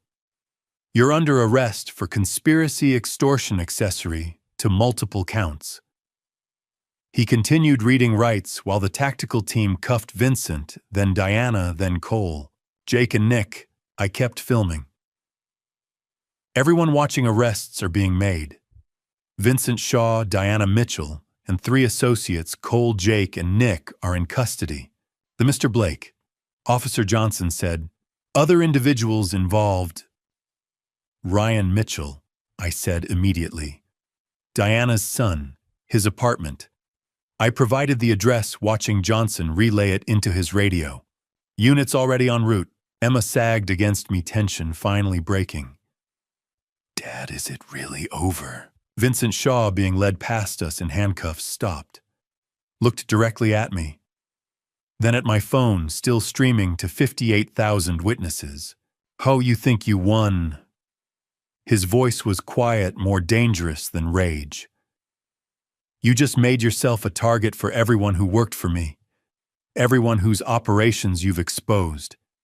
Everyone who has more to lose than I do. Sergeant Cooper pulled him forward. Keep moving, Shaw. But the words hung like smoke. Officer Johnson stepped closer. Mr. Blake, we need you and your daughter to come with us for statements, evidence, and... He glanced at my phone at the 60,000 viewers now watching. We need to ensure you're both protected. Shaw's organization is larger than these arrests. Until we round up everyone connected to him, you're both at risk. I looked at Emma, saw exhaustion mixed with fear. Looked at Vincent being led away, his men following in handcuffs. Looked at Diana still wearing that dark smile. The stream was still live. 60,000 people watching. Comments flooding in, asking if we were safe sharing the video to their own feeds. I'd wanted witnesses to protect us. I'd gotten an army. But Vincent was right. We'd exposed his entire operation on a live stream that would never disappear, recorded by thousands of devices, probably already archived by news agencies. Every person in Shaw's organization now knew our faces, our names. "We'll come with you," I said to Officer Johnson, then to the camera. "We're safe. The police have us. Thank you all for watching, for calling, for being witnesses."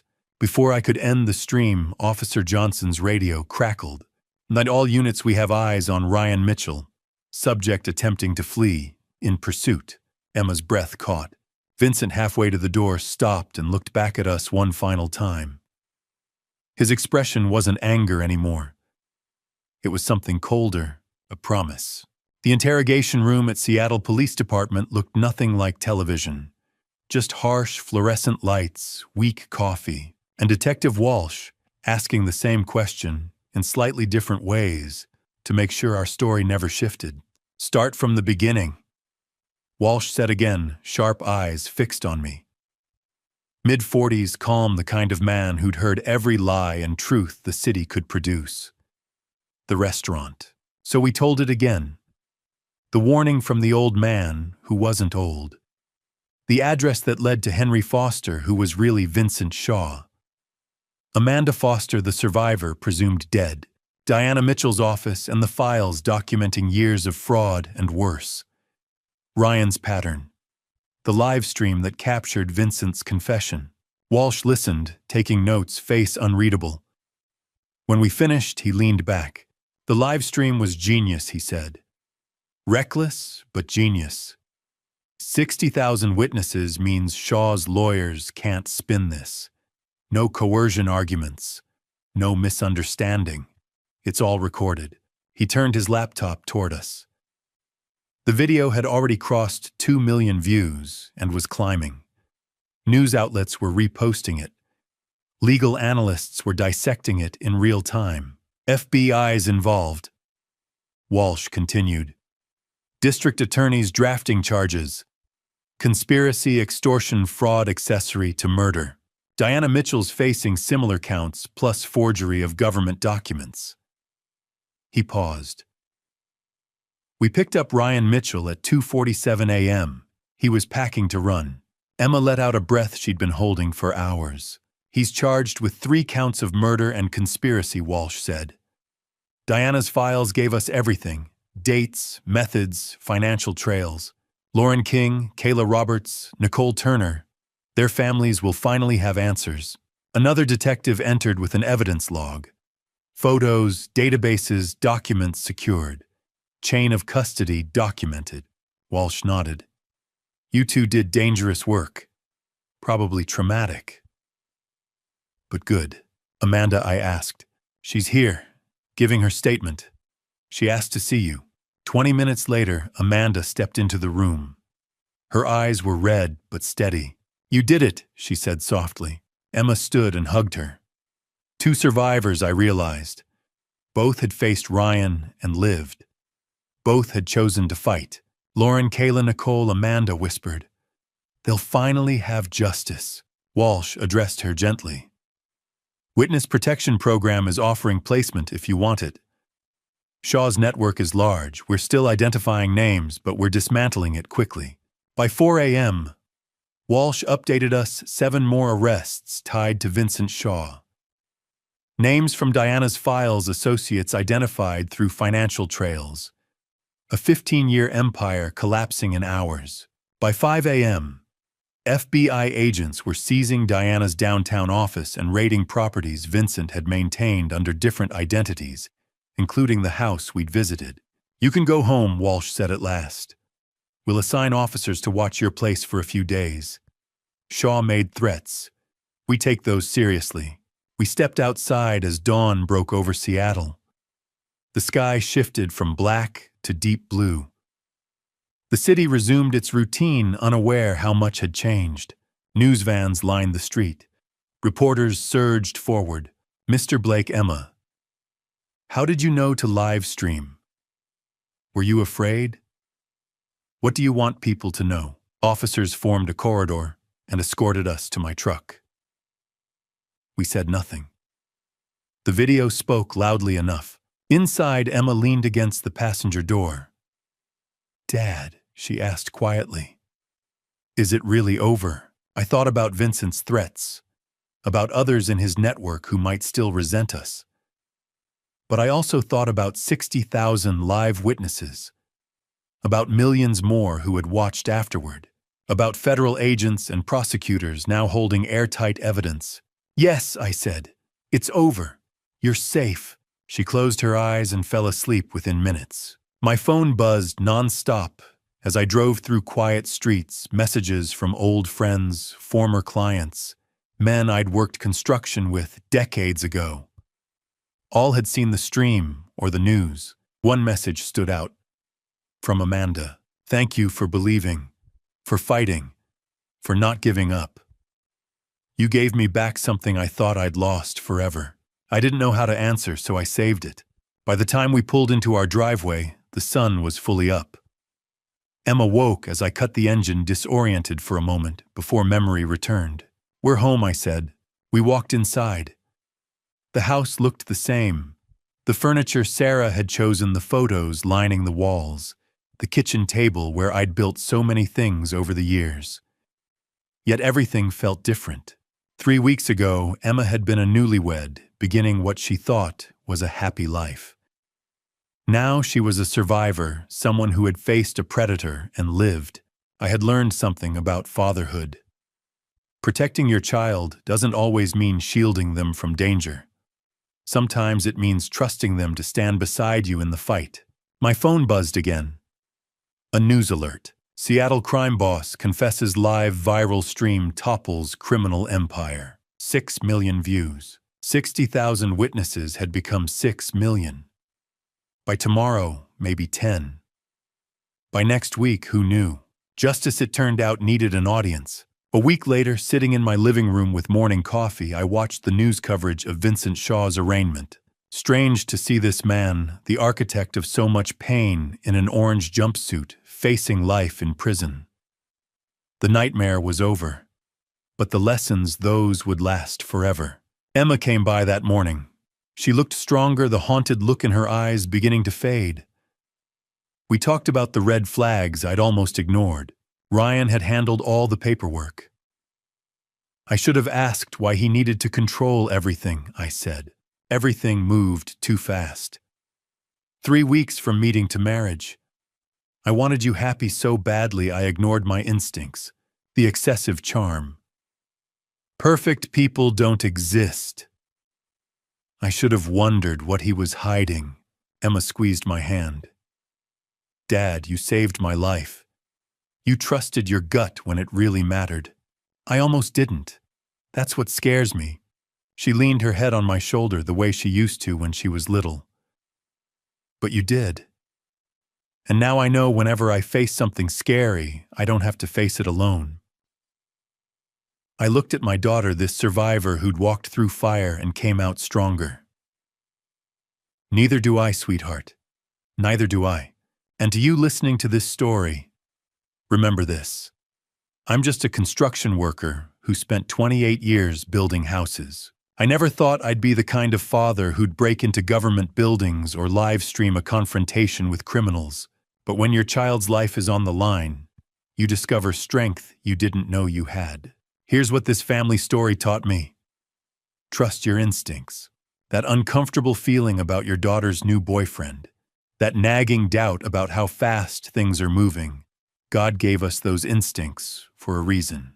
I almost ignored mine because I wanted Emma happy. I almost lost her because of it. Don't be like me. Don't wait until you're desperate to act. The red flags are always there, controlling behavior, isolation from family decisions that move too fast. See them early. Speak up early. This dad revenge story isn't really about revenge at all. It's about protection. It's about refusing to let evil hide in shadows. When I started that live stream, I wasn't thinking about getting even with Vincent Shaw or Ryan Mitchell. I was thinking about the 60,000 witnesses who could keep my daughter safe when I couldn't.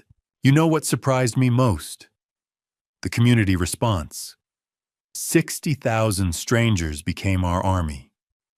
In this age where everyone says technology divides us, it was technology that saved us. That live stream, that simple act of turning on a camera, made all the difference.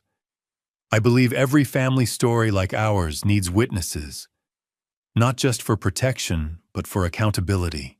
The system failed Lauren King, Kayla Roberts, and Nicole Turner because their stories stayed private. When we made ours, public justice had no choice but to respond.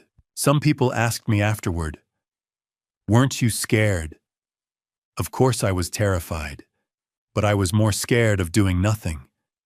More scared of being the father who lost his daughter because he stayed silent. This dad revenge wasn't mine alone. It belonged to everyone who watched, who called 911, who shared the stream, who refused to look away. That's the power we have now. We're not alone anymore. If you're a parent watching someone you love, with someone who doesn't feel right, trust that feeling. Have the hard conversation. Be the overprotective parent if you need to be. I'd rather Emma be annoyed with me for asking questions than be another name in Diana Mitchell's files.